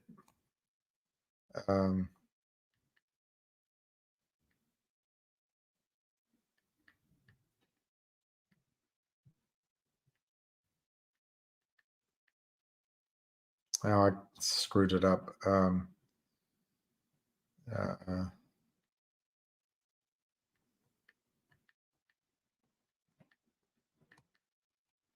Yeah, I'm about 66% of my shares over. But I think I'm going to try to move my remainder.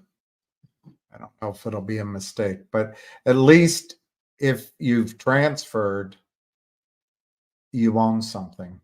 It may not be as liquid right away. I think if they have a payout for pain and suffering or a payout as a dividend, you'll get it anyway. I also think you'll have a chance to reverse your decision in all likelihood. But I mean, that's speculation on my part. What you lose is the potential for a liquid settlement in your brokerage account. But I think that liquid settlement might be equal to the value of NextBridge, but it might be lower too. But anyway, that's the one thing. Getting cash is king. Anyway, I have a hard time making my decision.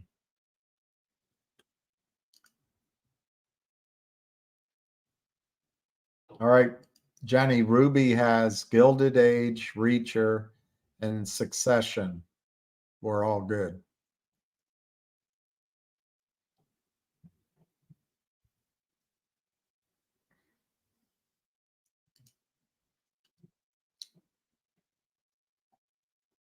That's a good idea, just to keep a small amount.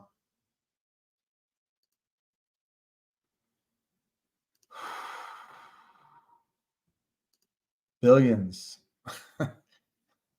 Somebody used to call me billions until I was worth billions. How do I feel about AST and DRS?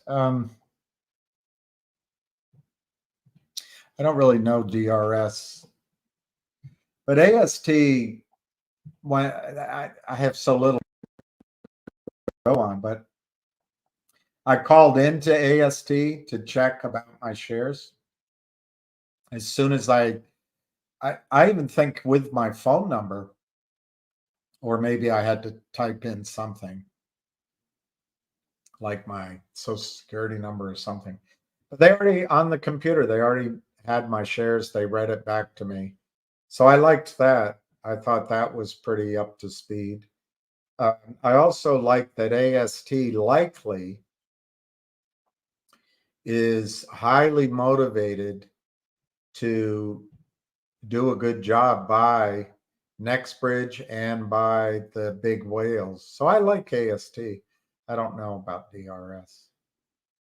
Trying to think what it stands for, frankly, which one it is. I liked Liberty Stock Transfer with GTII when I called in several times. And there's another stock transfer company I use with this company I raised money for, a gold company. So in general, I think the people at the stock transfer, the smaller ones, I don't much like CompuServe. Is that what it's called? The one out of the big one. But in general, I think they do a really good job. So that's my.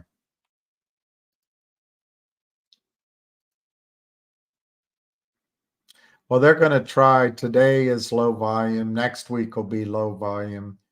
And they're going to whipsaw you. They're all trying to make a little extra money to go out to Harry's and throw back some booze with their friends, or bring a brand new necklace home to their wives and all that, you know. So you got to be either just got to accept that you're going to overpay or undersell over the next few days, or you put the bid in low. But my opinion is, if the stock's in the middle of a run, they're not going to come back to you. So I don't know. Part of me, because I'm older than, have you noticed I'm older than most of you? I remember to do a trade on a stock would cost, I mean, by the end of it, the minimum ticket was, I think, $50 a ticket. For a long time, it was like $35 a ticket, but I think the minimum ticket was $50, and it might have even gone higher. And what I had to do for my clients was, we would do the trades, and as long as it was one client, I could move the trades, before the end of the day. I could move the trades onto one ticket that were the same shares in the same order. So there was one minimum charge, and then do the rest, 6 cents, 7 cents a share. But so in my mind, when I trade these stocks and like I pay 45.50 and now it's down, I just say to myself, what is it? So I paid 0.005 more than I could have. I paid 0.015 more. It's cheaper than it used to be. That's what I say to myself. Of course, there's a huge price to pay for what this liquidity and this, I'd rather go back to where you had to pay a minimum price per ticket, $5, $10, instead of this fraud.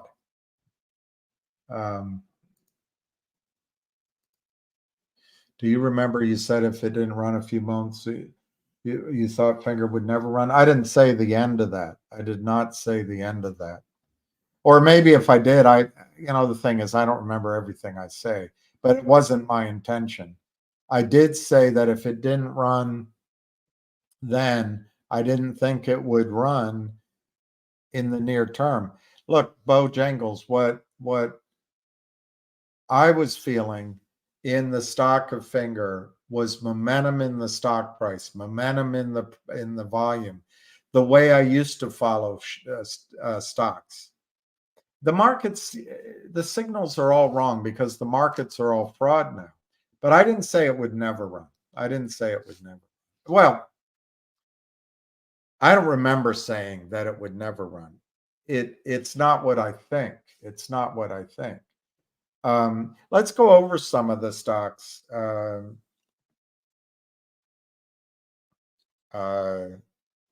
Where's my list? I don't want to show you this list because you won't be able to read it. Maybe we can just, I had a list that I showed you. Well, we can make a new list. We can just make a new list. Go over them one at a time. I'm gonna try. I like Skinny Whale's idea of doing some things over the weekend, but I'll try to do it now. But what I'm thinking is doing small videos on several of these stocks as a trade, not to get you to sell out of everything in bulk. But if what I really think could be a setup for a January effect trade. In other words, you buy shares while others are selling them this week, this month, next week. And then in January, that selling is gone. That selling pressure is gone. The artificial, the arbitrary, in economics, it's called inelasticity, I guess, of selling. I've never heard that expression. But here we are on I thought this was a half day. I was wrong, as I often am. So we've got today and 4 more days of tax loss selling. But here's the question. Bojangles, let's talk about Finger.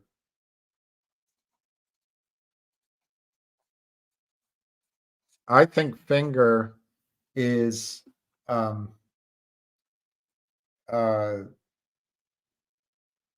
safest. Look, all of these stocks, I can't give financial advice. All of these stocks we talk about are on the speculative edge of any portfolio. And frankly, they're probably on the highly speculative end. But of all of them, I think Finger is the quote unquote safest. Nothing is safe. Nothing is purely safe. But Finger at 413 midday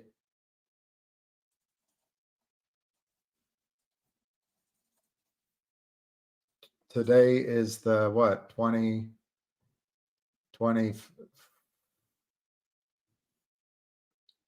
I guess the 21st. So Fingers at 413. The market cap is 200 million and the revenue projections, I don't know if the news is here from their last earnings.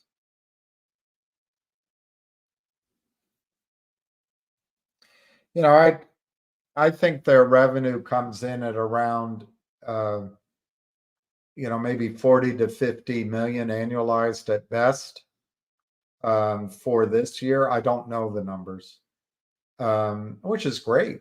And then Finger has Bojangles, they have Sapientus, which is big data. So there are partners there are Munich Re and Pacific Life. This is huge. This is getting in on the ground floor of the world's biggest economy, but almost as if it's a virgin territory for insurance, because they're starting from scratch. Not exactly. I mean, they have insurance there, but it's almost like that. They're not as mature and as saturated an insurance market as the United States, for example. So this is huge. And they're now going to monetize that, number one. Number two, their top-up business. That's how it is in China. Everyone has a phone. Their top-up revenue business, it's not high margin. But boy, is it safe. And boy, do they have enough money to continue growing it. They buy minutes at a discount from the top three or three of the best Chinese telecom companies, China Telecom, China Unicom, and China Telewoman. I can never remember the third one. China Mobile. So that business is as safe and as predictable as it can get. And the thing is, even if it's low margin, the cash keeps growing, and eventually the cash grows at an accelerating rate because you're putting more money toward it. So that's number two. Number three, in China, they, instead of bombing deserts and assaulting mountains, since we've done for 20 years, squandering trillions of dollars, China's invested in their infrastructure. And one of the things they've invested in is 5G. They go province by province by province. They're also requiring, Bojangles, that every phone that is purchased, in order to take advantage of 5G, you have to buy a 5G phone. Every phone that is purchased must, mandatory, by law, required, they must buy warranty insurance on that phone, or nicknamed Apple Care. Finger will get $25 per year. In the example, if it costs $100 a year, they get $25 a year, as an example, for every phone that goes through their system. They have lined up this business with the number one, and I don't know the name of it, I think it's New York based, number one warranty insurance company in the world. That's happening now. And the margins are huge, and it's mandatory. There's 1.5 to 2 billion phones in China. Number four, they act as a toll booth to the online shopping, Tmall and the rest. So they get a tick of every trade that goes through on the online shopping. Number five, they bought the Southeast Asian Netflix, 100 million users. Hello? Yep.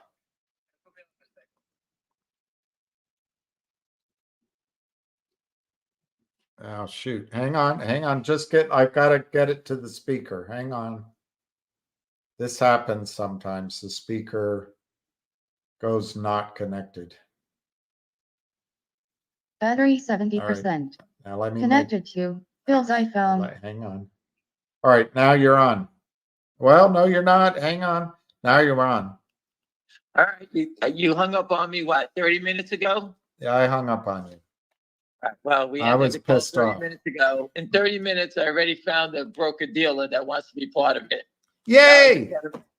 Now I just got to find someone to work on the clearing and build a trading platform that we can do online, like Robinhood, the same nonsense, the same thing like that. So we'll just steal someone else's Can I technology. be the like everybody janitor? else does. I'll be the janitor. and we'll get a trading platform. I actually think I have the perfect place that I could get their technology, and we'll take it over, and hopefully we can get to be self-clearing, and we'll take care of this ourselves. Screw everybody. I love it. I love it. I love All it. right. And you thought I hung up and went to bed, right? That's your birthday present. That's your Christmas present. But that's what we're going to work on. So, and everyone, we're going to get these guys. All right. Listen, everyone, have a great holiday. Thank you. So you're not going anywhere. All right. Merry Christmas. Yes, I moved 3 feet from the left to the right. All right. Thank you. Call ended. All right. So I think that was number 5 is they bought the Netflix of Southeast Asia, the Juji Technologies or something. I can't remember. You can look it up. And number 6 is they signed and some sort of arrangement with Univest, but they published in September 11th, through the SEC, that they filed a shelf registration for 300 million, and they did the sub registration as required for 25 million. That's less than 90 days ago. So my guess is Bojangles finger motion is going to do a deal. I don't know any other way to say it, but it hasn't even been 90 days.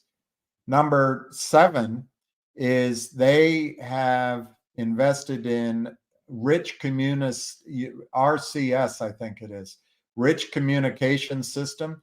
So they do have this text message and MMS way of helping businesses, and that's one of their sources of income. But they're moving toward, I think it's RCS, which is a way of distributing en masse by a business videos and high-tech advertising, and that's growing as well. So I think Bojangles finger motion, I mean, if you're looking for a squeeze, you might look forever, or it might happen tomorrow morning. It's impossible to predict.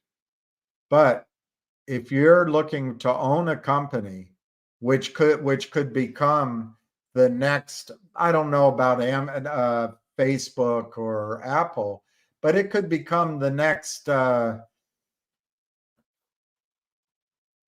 can't think of a comparable, but this could be a huge success in the world's largest telecommunications market, in a country and a part of the world that has billions of phones. So no, I didn't say, I don't think I said it would never run. But if I did, that's not how I feel. I think Finger can be $100 stock just based on everything I just told you on its own, but you might have to wait. So that's your risk side.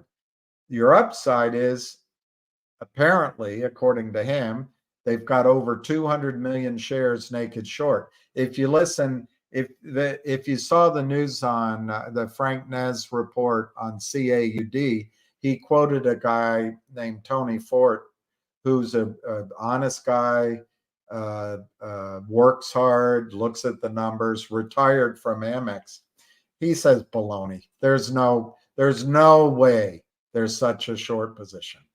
I think he's wrong. He thinks he's right. And then that's what makes a market. But if there is, and I believe there is, a huge naked short position in Finger, I think it can run at any time. Tomorrow, next week, January, March, I don't know when. But if you get a deal done and that stock's suddenly $15 or $20 and you have a huge naked short, there'll be buy-ins. So that's where I stand on that. That stock is now 413. I would put that stock as a buy, and this is just a rating that I'm making up as I'm talking. It's not advice. Buy, and I'll say speculative, but you know, it's, I would say Finger is the most solid of all these stocks to buy. And if next week there's selling pressure on it, I think it's a good stock to add to. That's Finger. GTII, I don't know what to tell you. The price is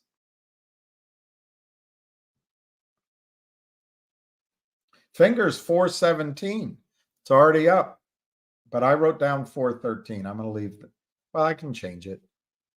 417.5. I'll add to it. Let's see. Do I have GT? There's GTII. GTII is 45.45. So there's GTII. I'm going to call this my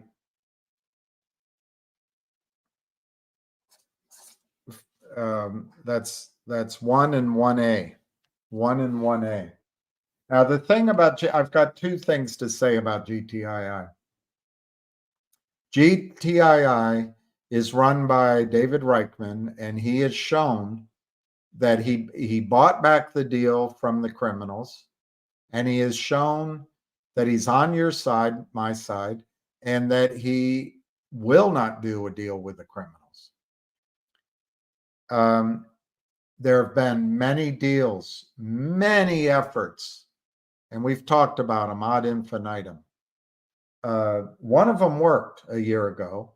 One of them might work now, but let's skip through all that. I don't want to waste time talking about all that. But there's one deal out there which has never closed, but as far as I know, has never been killed either, and that's the Trento mine deal. So I just throw that out there. It's possible that deal has made progress. It would seem likely to me, unlike what I said about MMTLP, that coming to the end of the year, you've done all this work. Why not just get it done in 2023? So that's a positive upside. Secondly, I think all of the legal law stuff from the FBI to Alpine to FINRA is out there. But when does it fall? I don't know. But inexorably, it moves forward. And then finally, it falls. So there's that out there. Same issue. Ham thinks there's over 400 million naked short. Tony Forte says Amex, no way in hell. So same issue. That's what makes a market. But if FBI comes in, if Alpine folds, you have a huge squeeze. Now, the final thing I want to say about GTII, which I'm going to go on the good side of, I think David Reichman is honest. I think he's savvy, and he's hired a new advisor. I forget the guy's name. Let me see if it's here so I don't mispronounce him. Luke Rabari as the management consultant. Well, Luke Rabari has an extensive background in derivatives and institutional trading. So I'm going to go with the good side. He's hired, and he's going to have the tools to fight the criminals. But I caution you, and this is me seeing ghosts, it makes me nervous that he could be there as a mole or a spy or as my word, quisling, I use too much, for the criminals. So anyway, GTII, I think if a big deal like Trento Mines were to happen, it could have its run, and it's acting that way. That stock price is up. But if it's cheap next week, you know, you got to make your own decisions. This new guy hired, I don't think you hire him just to sit on his rear end. So it just implies to me something's coming. But if Finger runs, I think GTII runs. All right. And then Dre is asking me, and what's the story? Do you want me to go through the whole story? Oh, Lordy. I'm not going to go through the whole story. Logic is a company which was formed from the detritus, or that's a bad word, from the remnants, from the roll-ups of a company called Wayland or something like that.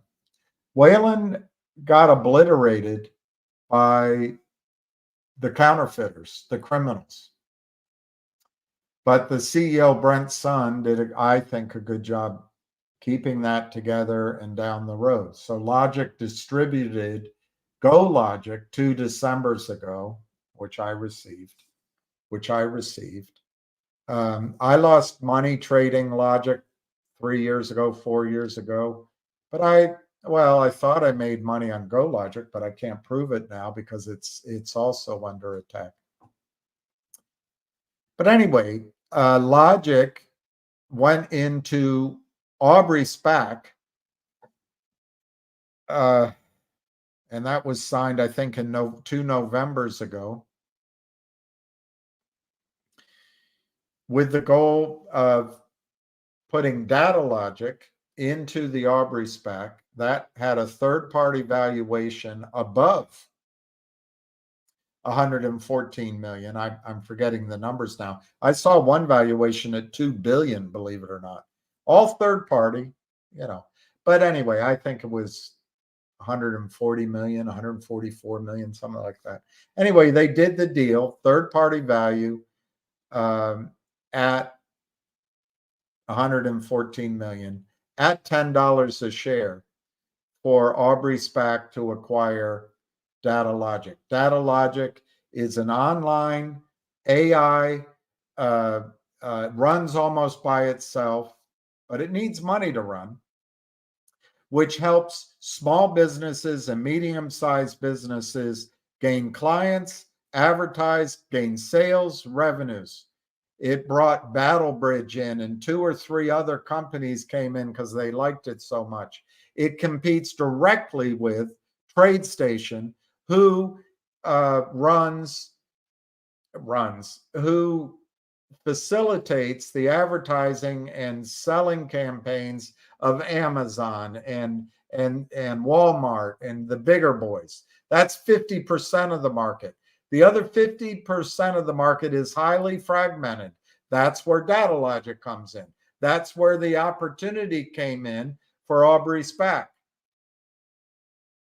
So that was voted on, and the de-SPAC occurred, I'm just going to use approximate terms, approximately a month ago. Now, somebody in Aubrey SPAC worked with, or worked at the behest of, or sabotaged the deal, or were naive. My opinion, somebody at Aubrey SPAC knew what was going on. You would need lawyers and an act of Congress to find out. But what happened is, as soon as Aubrey SPAC started trading, it went to $38, and then it traded down to 24. NASDAQ stopped trading, and then you see where it is as it changed its name to Collective Audience. Now, Aubrey SPAC slow walked all questions from the SEC for approval. This cost the company ultimately, and I'm using round numbers, about $500,000 a month. Well, as it got beyond a year, that drained the cash reserves of Logic and CAUD. So somebody at Aubrey SPAC, the current board, I mean, it's fairly simple group. The current board of CAUD, the financial advisors, it's called Caldron. You can look it up. And I'll if I do a video, I'll get the exact name. Or the lawyers. That's it. Small subset. Somebody there or more than one referred 2 hedge funds, which I think became 3. The biggest one was Polar. Let's just use the name Polar because I can't I can vaguely remember the names of the others. So Polar lent $5 million to Aubrey SPAC when Aubrey SPAC actually probably needed 7 or 8 million, but it was a toxic convertible note. Here, Dre, I lost my mind. I predicted, I got upset, I was agitated. Others, like Tony Forte, to be specific, look at it and say, something's going on, but the trading's probably okay. I don't. I think it's possible, and I could be wrong, by the way. Tony is smart, honest, and well-meaning, and he's a long-term investor, and he has the interests of shareholders at heart. I just think the markets have completely changed since he worked at the American Stock Exchange, or I last worked on Wall Street at what's now Morgan Stanley. It's all changed. All my instincts are fuddle, and it's just, unfortunately, it's just a smash and grab that's going on Wall Street. It's protected by the Fed, the Treasury Department, Congress, the SROs, self-regulatory organizations, and the indifference of Wall Street. Hey, stock market keeps going up. What me worry? But anyway, I actually predicted CAUD would go to $1. No, you're crazy. It's never going to, well, to me, a theory is only as good as its ability to predict. So anyway, number one, why would they only raise $5 million? Number two, why did they always drag their feet? Number three, they had over a year to roll this out. Why did they do it so left-handedly? That's hurting somebody's feelings. Why did they do it so maladroitly? And then finally, why didn't they lock in the price tag on the 3 or 4 companies they were going to buy beforehand? Well, they didn't. I see criminality. I see collusion. I see racketeering. I think it's somebody either at Aubrey SPAC. It's not anybody on the board, except maybe the Aubrey SPAC guy. I don't think it's anybody on the board. Somebody at the law firm or the hedge funds that lent this money. Aubrey SPAC could have raised money from investors. They didn't need to go that way. So to answer your question, Dre, at the last minute, and I don't think it was Brent, because he wasn't, it was Aubrey SPAC was driving the bus, although I guess he signed the documents, and maybe his arguments didn't hold sway. There's nobody blinder than he or she who just won't see. And ain't it a shame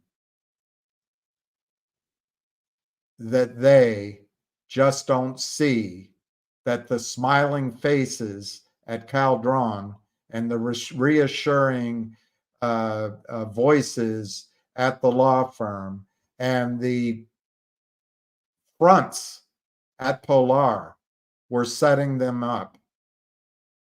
In one decision, they destroyed a year and a half's worth of work.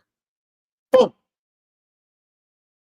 Okay, so Dre, that's all history. It's all history now. We live in America. What can we do about it today? All right, that already happened. Stop thinking about it. So right now, my number 2 stock, which I actually would put number 1, except I already chose my number 1. And my number 3 stock to look at next week are your 2 stocks. What's the story? I just gave you the story. Now, what is it going to be over the next week and into the new year? So those are the 2. I put it in this order.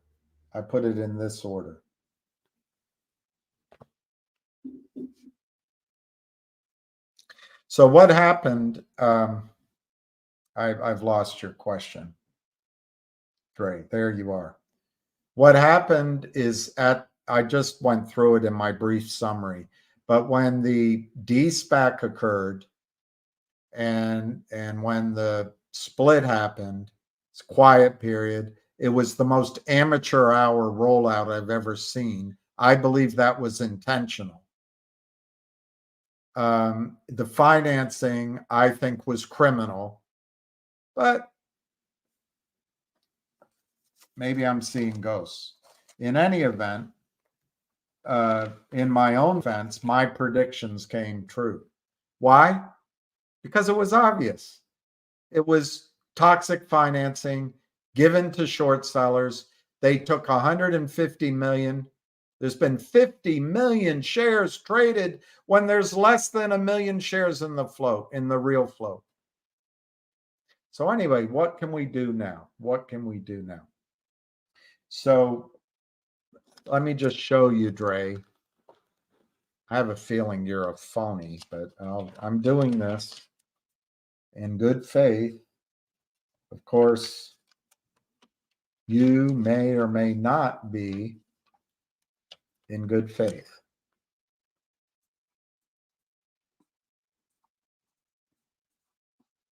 So there was logic, pre-approval, pre-merger into Aubrey SPAC, okay? After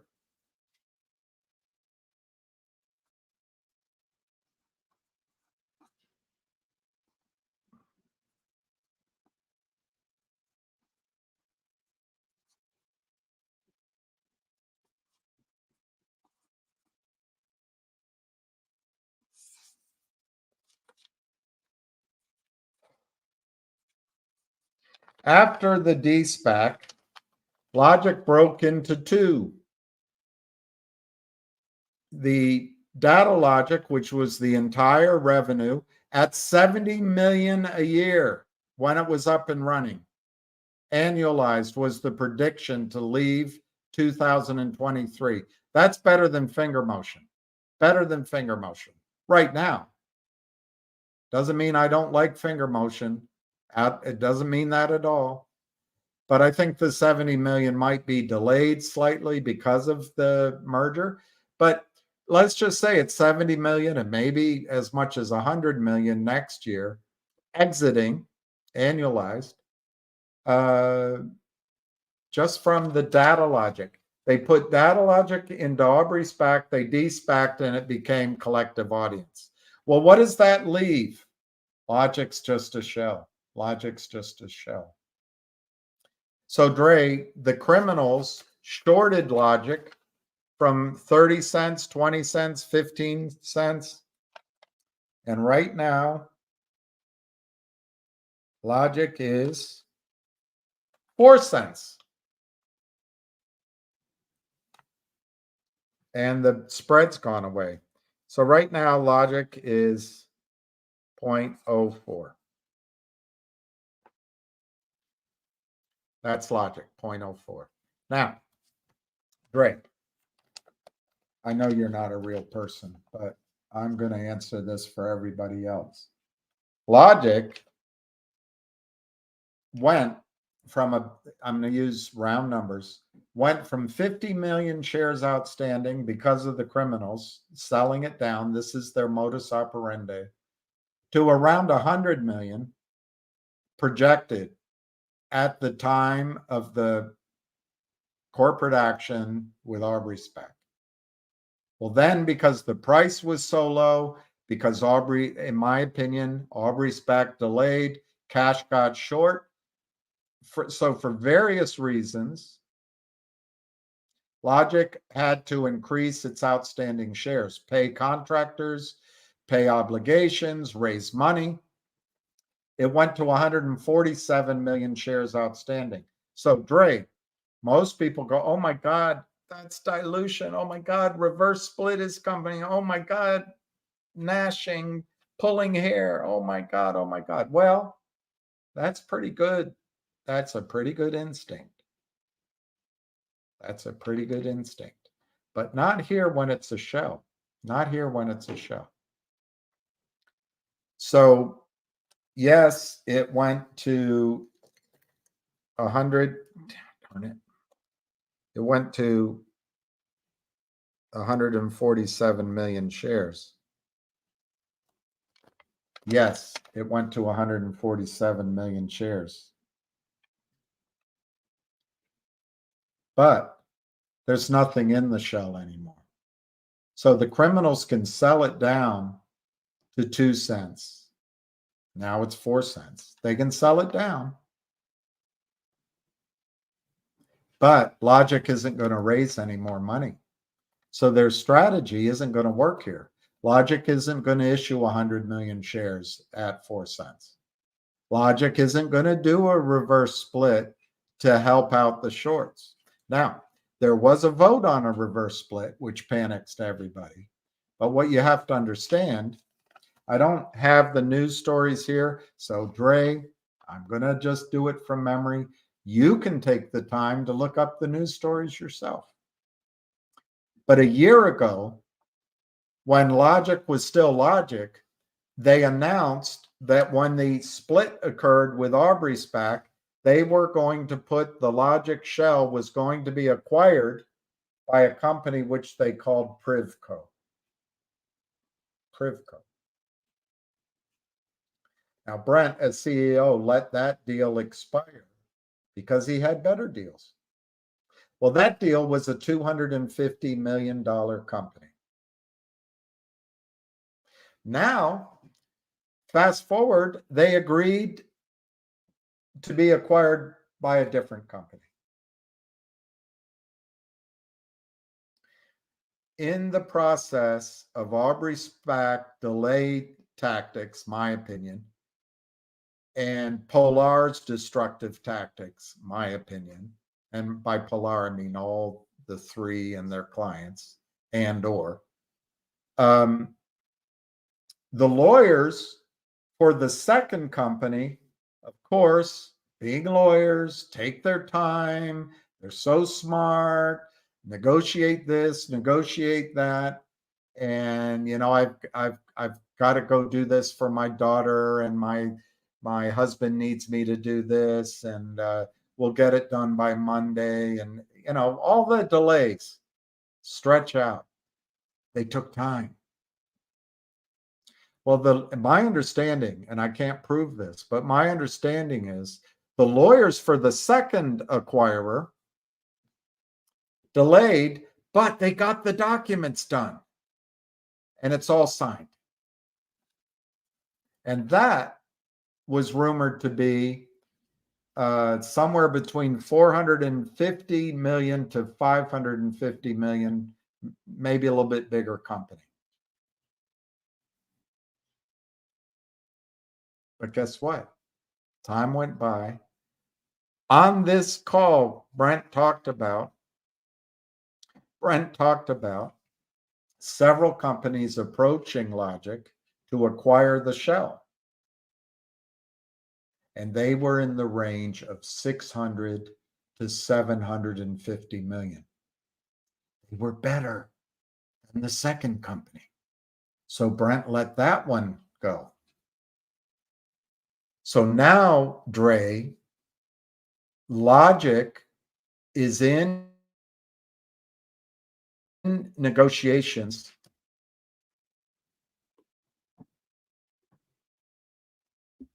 Logic is in negotiations to be acquired by a bigger company, better and bigger. And that's already been in process. I understand all they need is an audit. Does an audit take 2 weeks, 6 weeks, or in the case of GTI's law firm, 4 months? I don't know.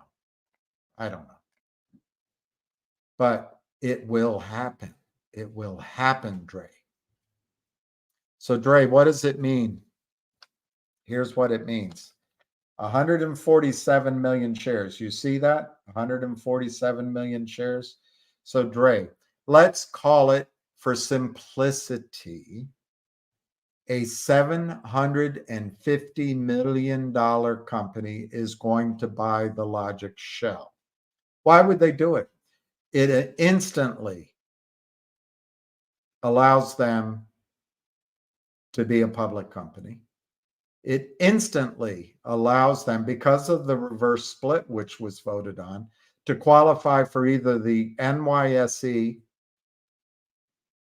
the New York Stock Exchange, or NASDAQ.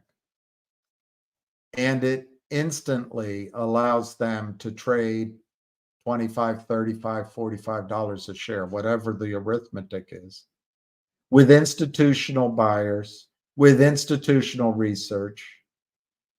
It instantly allows this company to launch on a premier exchange.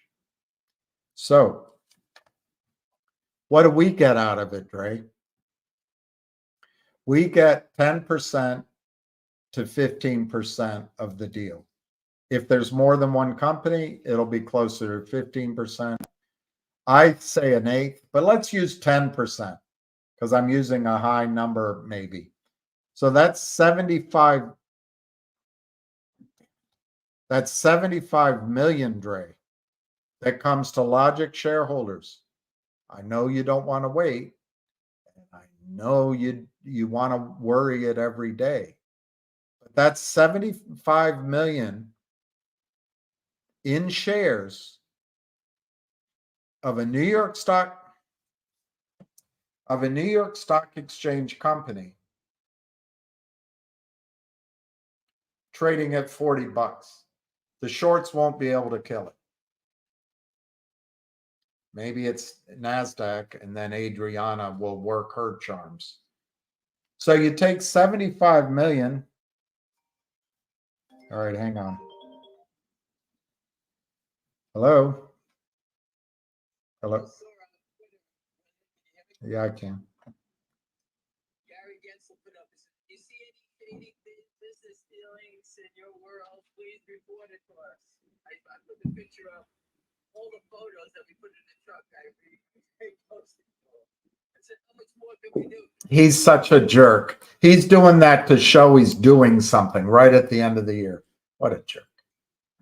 Call the whistleblower. I put it to the FBI, SEC. I said, can someone tell this idiot who reported the crime 13 times? Here's the truck. Yeah. What a jerk. I know it's Philip, whatever the name is. Philip Valier. He was at the benchmark Christmas party the other day.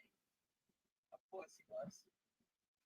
And he told me this other firm, Armistead, does all kinds of toxic deals. I put their name up.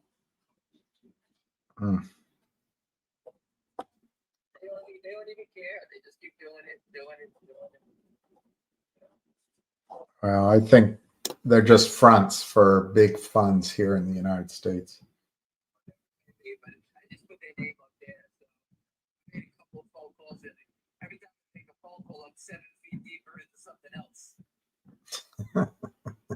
Drowning. Drowning, in other words. Like, what the hell? Who are these guys? You know, it's crazy. I don't know. Well, I'm still live if you want to talk to people. If not, all right. Here, hang on. Oh God, my stupid speaker. I've got to hang on. It doesn't take that long. It's just annoying. Annoying. I got to go to settings, Bluetooth, Bose. And it takes a little, okay, Battery 70%. now it's connected. Connected I go to back to Bill's this. iPhone. Go to speaker. Okay. Go to settings. Bose. Go to it's so annoying. Okay, here we go. There we go. You're on. Nope, you're not. Now you are. You're on. Everybody, I'm just going to the store. I made a few phone calls and I jumped down 7 more rabbit holes. Before I left, I saw Gary Gensler post that if anyone sees any security fraud, please, he put a tweet up, please report it. I put up the picture of the truck. So if anybody wants to retweet it, please just send the same thing over and over again. 13 times we put the truck there with finger motion and GTII. He's so proud of his tweet and that he doesn't respond to anything. So embarrass him. Please repost it if you can. I also found out the guy, Philip, whatever his name is, from whatchamacall, was on, he was at Benchmark's Christmas party. Obviously, Benchmark and Lynn Partners are tied at the hip. So no wonder he was there. My friend saw him there. And I put up another firm, Armistead, something, whatever it is. If you look on Twitter, they're in the naked short selling business. I never heard of them, but my friend said they're doing deals all over the place. Obviously, they short them before, they give you the money. So if you know any of those companies that they fund, be careful. I sent it to the SEC, FBI, Mark Bazile. They're toxic lenders who I never heard of. They're like shit. They're all over the place. What else can I say? That was just in 10 minutes. I got all that information. You're amazing. Oh yeah, just what I want to do. Do more. I listen. I'm not here to fight everybody's battles. Just be careful. Do your homework. Know what they do. Write the names down of the stocks that they're funding because they're all garbage. Then I don't know what they are. So just be on your toes about that. That's all I can do for you. That's all I can say. And Gary But please, Gensler, being the squirrel that he is, he's just covering his ass. Oh, we put out a piece on that. Such a jerk. well, you put up there, please call up if you see a crime. Report They the see crime. the crime all the time. They did the Savvy Management. They did the Kurt Kramers. I mean, come on. They know about it. If you see a crime. Well, all I can say is, listen, embarrass them as best you can. That's all we can do, right? Exactly. That's all I can say is just retweet. We got the photos there. GTI finger motion. 13 times the truck has been there. Just keep sending it to them. Retweet it. 2:00 is Charlie Payne. I'm just running to the store to get something to eat, and I'll be back to watch his Charlie Payne show. All right. I'll probably turn off by then so that people can. Get them to watch it, and again, support Charlie Payne. Thank him. He's a good guy. He can only do so much. People don't want to give up their livelihoods. I can't blame him. He makes a lot of money doing what he does. And we're working on finding trading platforms so that we can actually do this ourselves and screw them all. No more waiting. Exactly. I love it. And why not be part of something that becomes the next Robin Hood? Robin Hood's worth $12 billion, and all they do is steal and don't protect you. I don't even know why anybody has an account there, but you know what? We'll open up our own place and move your account, assured that when you buy a stock, it'll be settled. Of course, our firm would be the most hated firm on the street, but we don't care about that. We're not here to make friends. We're here to expose and make money. That's it. All right? That's the best I can do. Thank you, today. Ham. All right? All I right. just gave you an update, so that's all I know. Thanks. All right. Thanks. Bye. Call ended. All right. So, Dre, I want to finish this quickly on logic. Just to recap, there's going to be a third company, which I think I know he said it live to everybody. They've negotiated with, I'm sure they've picked one. And anyway, if you call it $75 million to us as shareholders, divided by 147 million shares, 51 cents a share in shareholder value is coming to Logic. 51 cents a share is coming to Logic. Now that might be a company you want to hold forever. Maybe, but remember, it's not going to trade at 51 cents. It'll be trading at 40 cents or 35 cents on the NYSE. And it'll be a whole different management. We'll just own that part and you can sell or not sell. But all right, so Dre, what happens when that's announced? My guess is that Brent could have already announced it as a non-binding. I haven't talked to him about it, but my guess is he wants to announce it, wait when it's definitive. So, Dre, you've had a lot of real shorts, in my opinion, counterfeiting in Logic. So what happens when the new company acquires it, it's trading on NASDAQ, and it starts out worth 50 cents a share? Does the stock trade over 50 cents as they scramble to cover shares? Does it only go to 40 cents? Does it just go to 15 cents? I don't know. But I'll tell you what, Logic, out of all these stocks as a short-term trade, and by short-term, I'm talking 90 days or so, that's almost a lock that'll be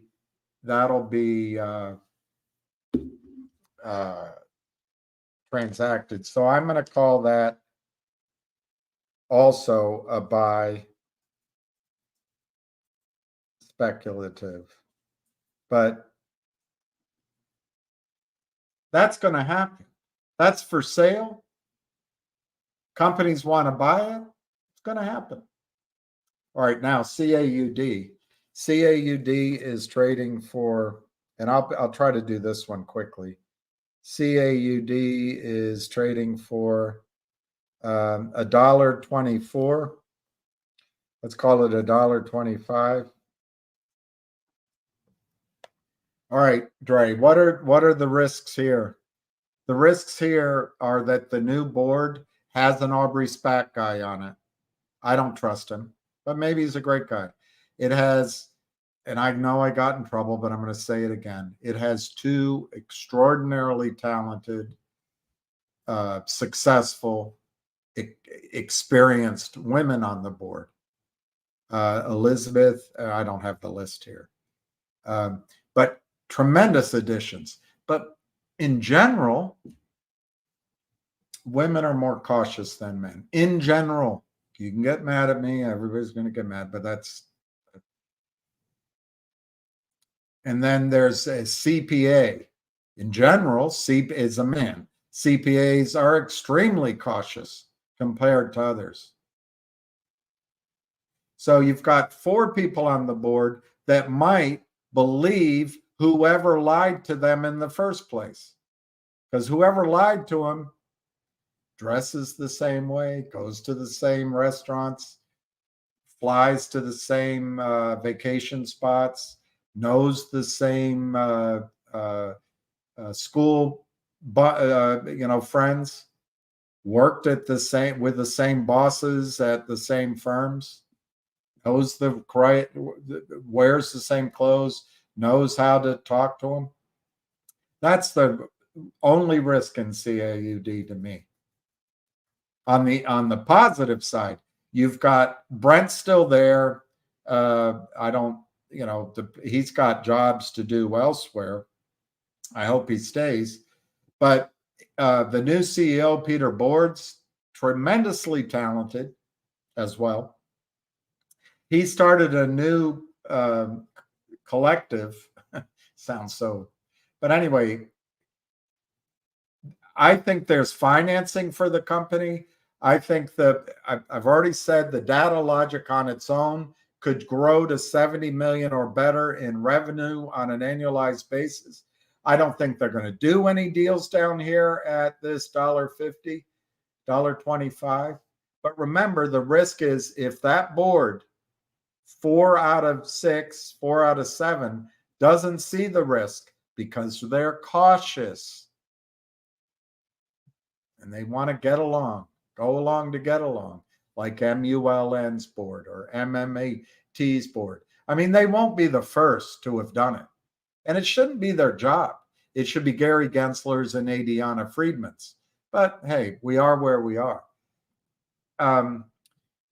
CAUD could snap back incredibly, and eventually they're going to roll up 3 or 4 or 5 other companies in here. So you could have a company that has 100 to 200 million in revenue, and they have the goal of being worth billions of dollars. TradeStation went from 0 to, I think, 65 billion or 60 billion. You can look it up, the symbol of it, in less than a decade. And anyway, I would put this as buy speculative. I don't, if it gets cheap next week, that I'm talking about January trades. I'd also put that as a buy speculative. All right, I answered your question. I just want to tell you the other stocks I'd put on this list quickly.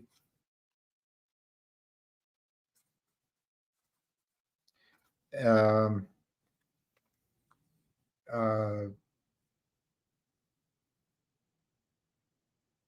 can't remember them all. Let me just look at my list. Oh, I don't know where to put that one. Oh, and I don't know where to put that one. And I'll just stop at these 3. HNRC I like, but I think it's high risk because I cannot find in all of my studies, and then I saw that HNRA is affiliated with a guy who I think is a toxic lender, but I could be wrong. I've got to, and it's so hard to find information. But this is, let me tell you where it's trading.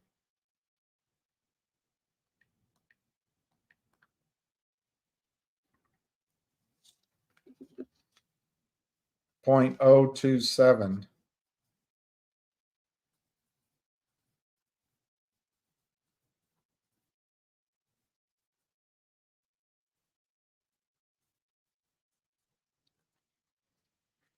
I think it's a buy high risk, 0.027.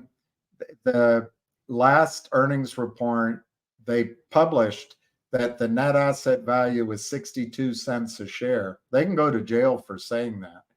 And they sold their non-core assets for 15 cents a share, which he discussed, which sounded pretty specific that he's going to do it at cash, but then he hedged his bet and it might be in stock. If it's in stock, that's not exciting. In stock, that's terrible. But if it's in cash, it's going to be higher than this. It's high risk because this company might be involved with the death spiral, toxic convertible funding. On the other hand, it might not. It's really hard. I've emailed him. I don't know how to answer the question. They've done some business with E.F. Hutton, and I've got it from good authority that E.F. Hutton is not toxic lending. Anyway, that one. Vocal.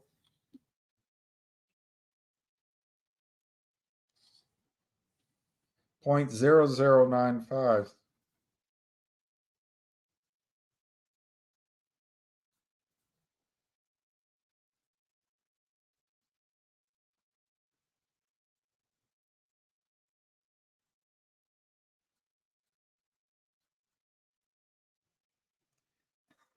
Vocal, I put a buy question mark, very high risk. But the thing with Vocal is if it's true that they're close to breaking even and going cash flow positive, and Jeremy gets enough funding to get there, maybe they can slowly grow out of the quicksand they're in, and maybe he can start buying back shares, and maybe this could be a different story. But remember, the reason I have this list is maybe, and very high risk trade, but maybe in January, February, this goes to 2 cents, 3 cents, and you can trade out of it. These are all for January trades or adding to your position. And then GDC is $2.74. And I'm going to say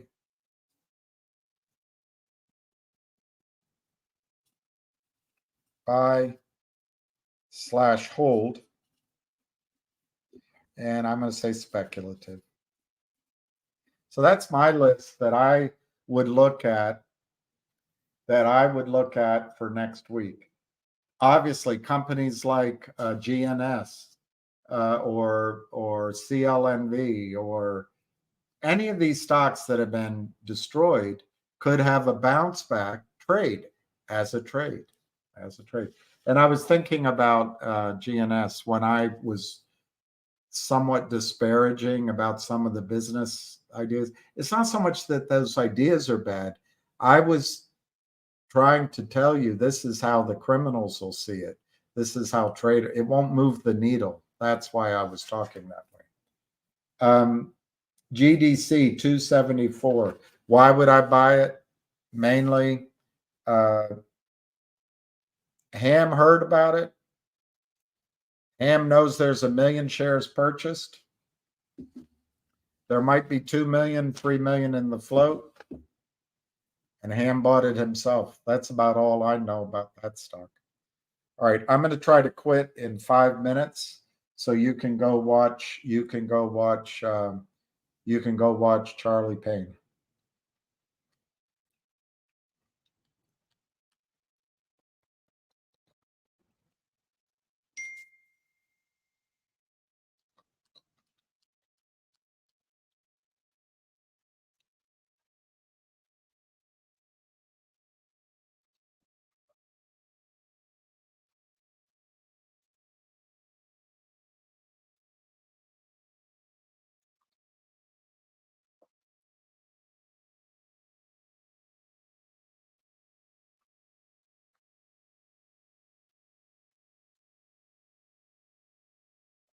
You know, Kip, I tend to agree with you,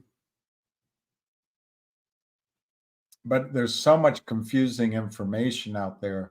But to me, as commercial real estate collapses, which I predicted years ago, as real estate collapses, as car loans collapse, as student loans collapse or are written off, it seems to me that's all deflationary because it takes money out of the system. So you might be right.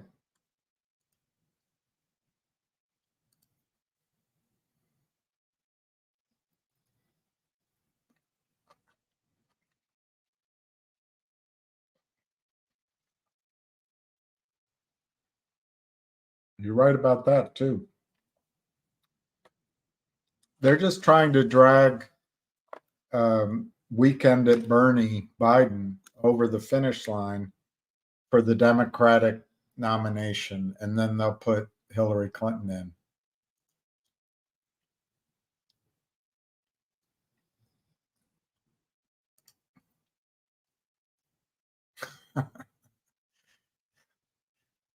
I know that's sexist, but it's kind of funny. All right, let me just see. That's it. Very smart.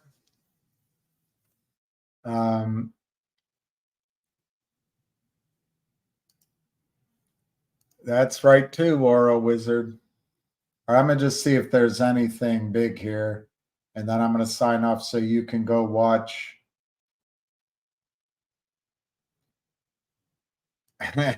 You don't have to give 500. Why don't you, Nate Dogg, why don't you come on and talk about it? Let me write it down, Nate Dogg. Come on, you can come on and talk about it. You don't have to give that. I'll have Busy send you an invite and you can come up on the screen and talk about it, or you can call in on my phone. You can talk about it. And you can talk as long as you want. Oh, the DRS.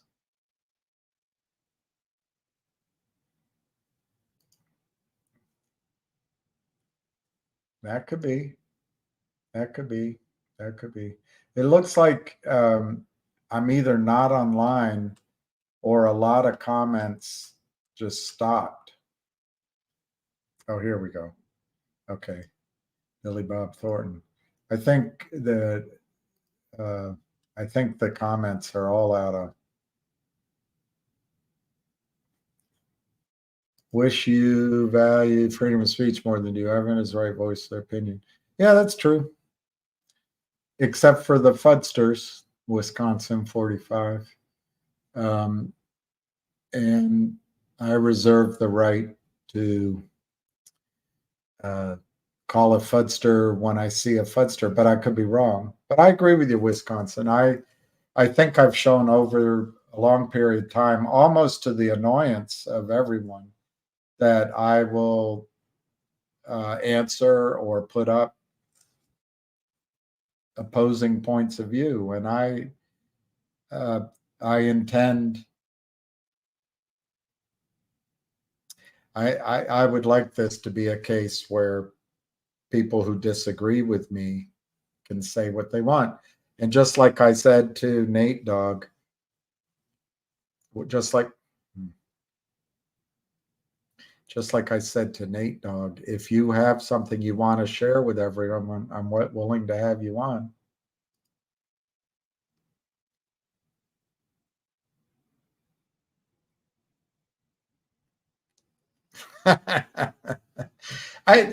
I would love you to teach me English. I would love you to teach me English.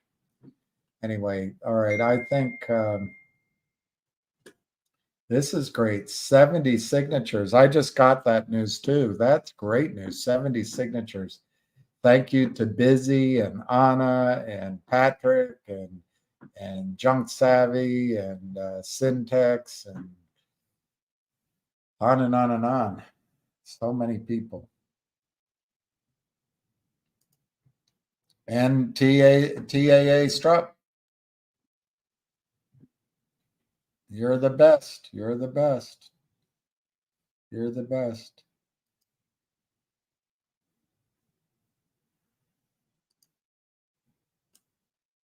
Oh, it's a parody account. Or you thought it was. Yes, just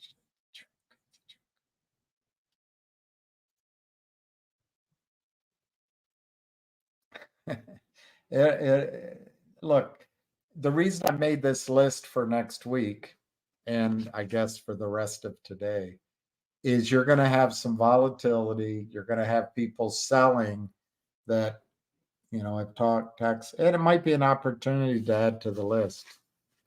I think the one to buy right now, hands down, is probably Logic. But Finger is cheap. GTII, if it has a big deal coming, that's cheap. CAUD is immensely cheap. And as long as the board's willing to protect itself, that could go back to the $10 or $15 level. It's just when. And then HNRC, if they pay a dividend, you're getting it next to for free. Vocal, if it's true he's break even, you might double your money, triple your money with a quick trade.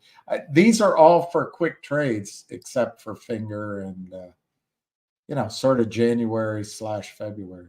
GDC, I'm really hopeful that these big buyers that Ham knows know what's going on there. That'd be a fun January gift, wouldn't it? If it suddenly went to high numbers. Yeah, um, I don't trust my English. My sister knows everything and she can explain why. I just vaguely remember. All right, looks like it's a good time. Oh, there's more, 3. Thank you. I didn't know that it's everyone, of course, not me. It's Ham, Ace, Avid, Busy, Anna. Happy holidays. Let me see what your PS1. A few thoughts. The Lynn press release yesterday. If you were wrong, it would have been. That's true. Well, they may still do it, but if they do, I'll seek discovery because PS71 truth is a defense. And how do you get truth? You go for discovery. Truth is a defense.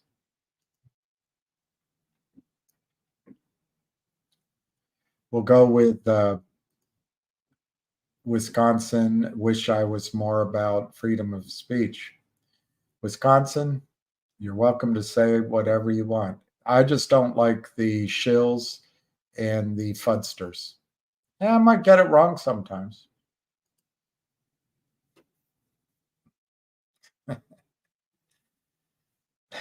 That's great. I miss the old days, like you say.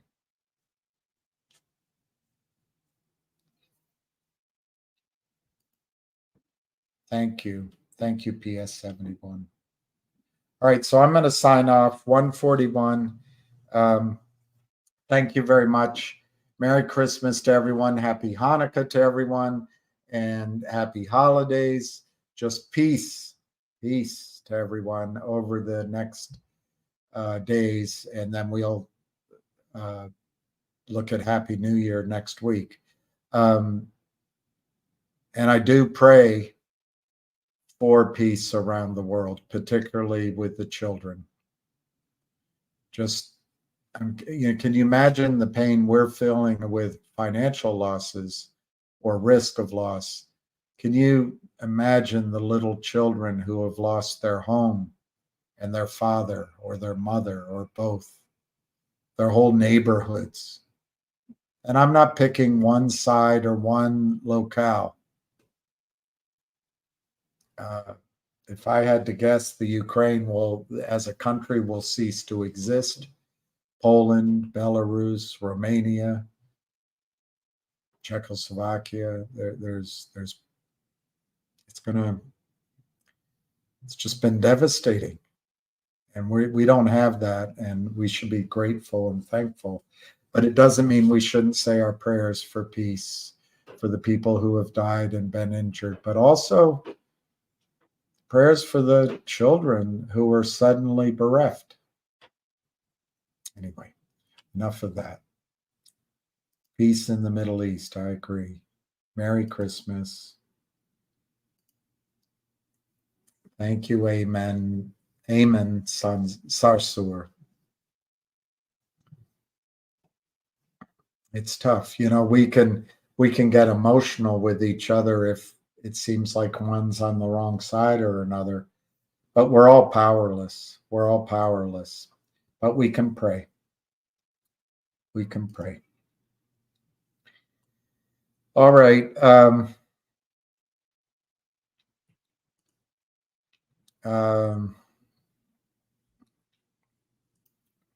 going to say peace, love, and happiness. Merry Christmas to everybody. May come on over the weekend. I'll try to do some more work over the weekend. I thank you for all joining. Go watch, what's his name, at 2:00 on Fox or wherever he is, Charlie Payne. And thank you to everyone I've named. And I do pray for peace around the world.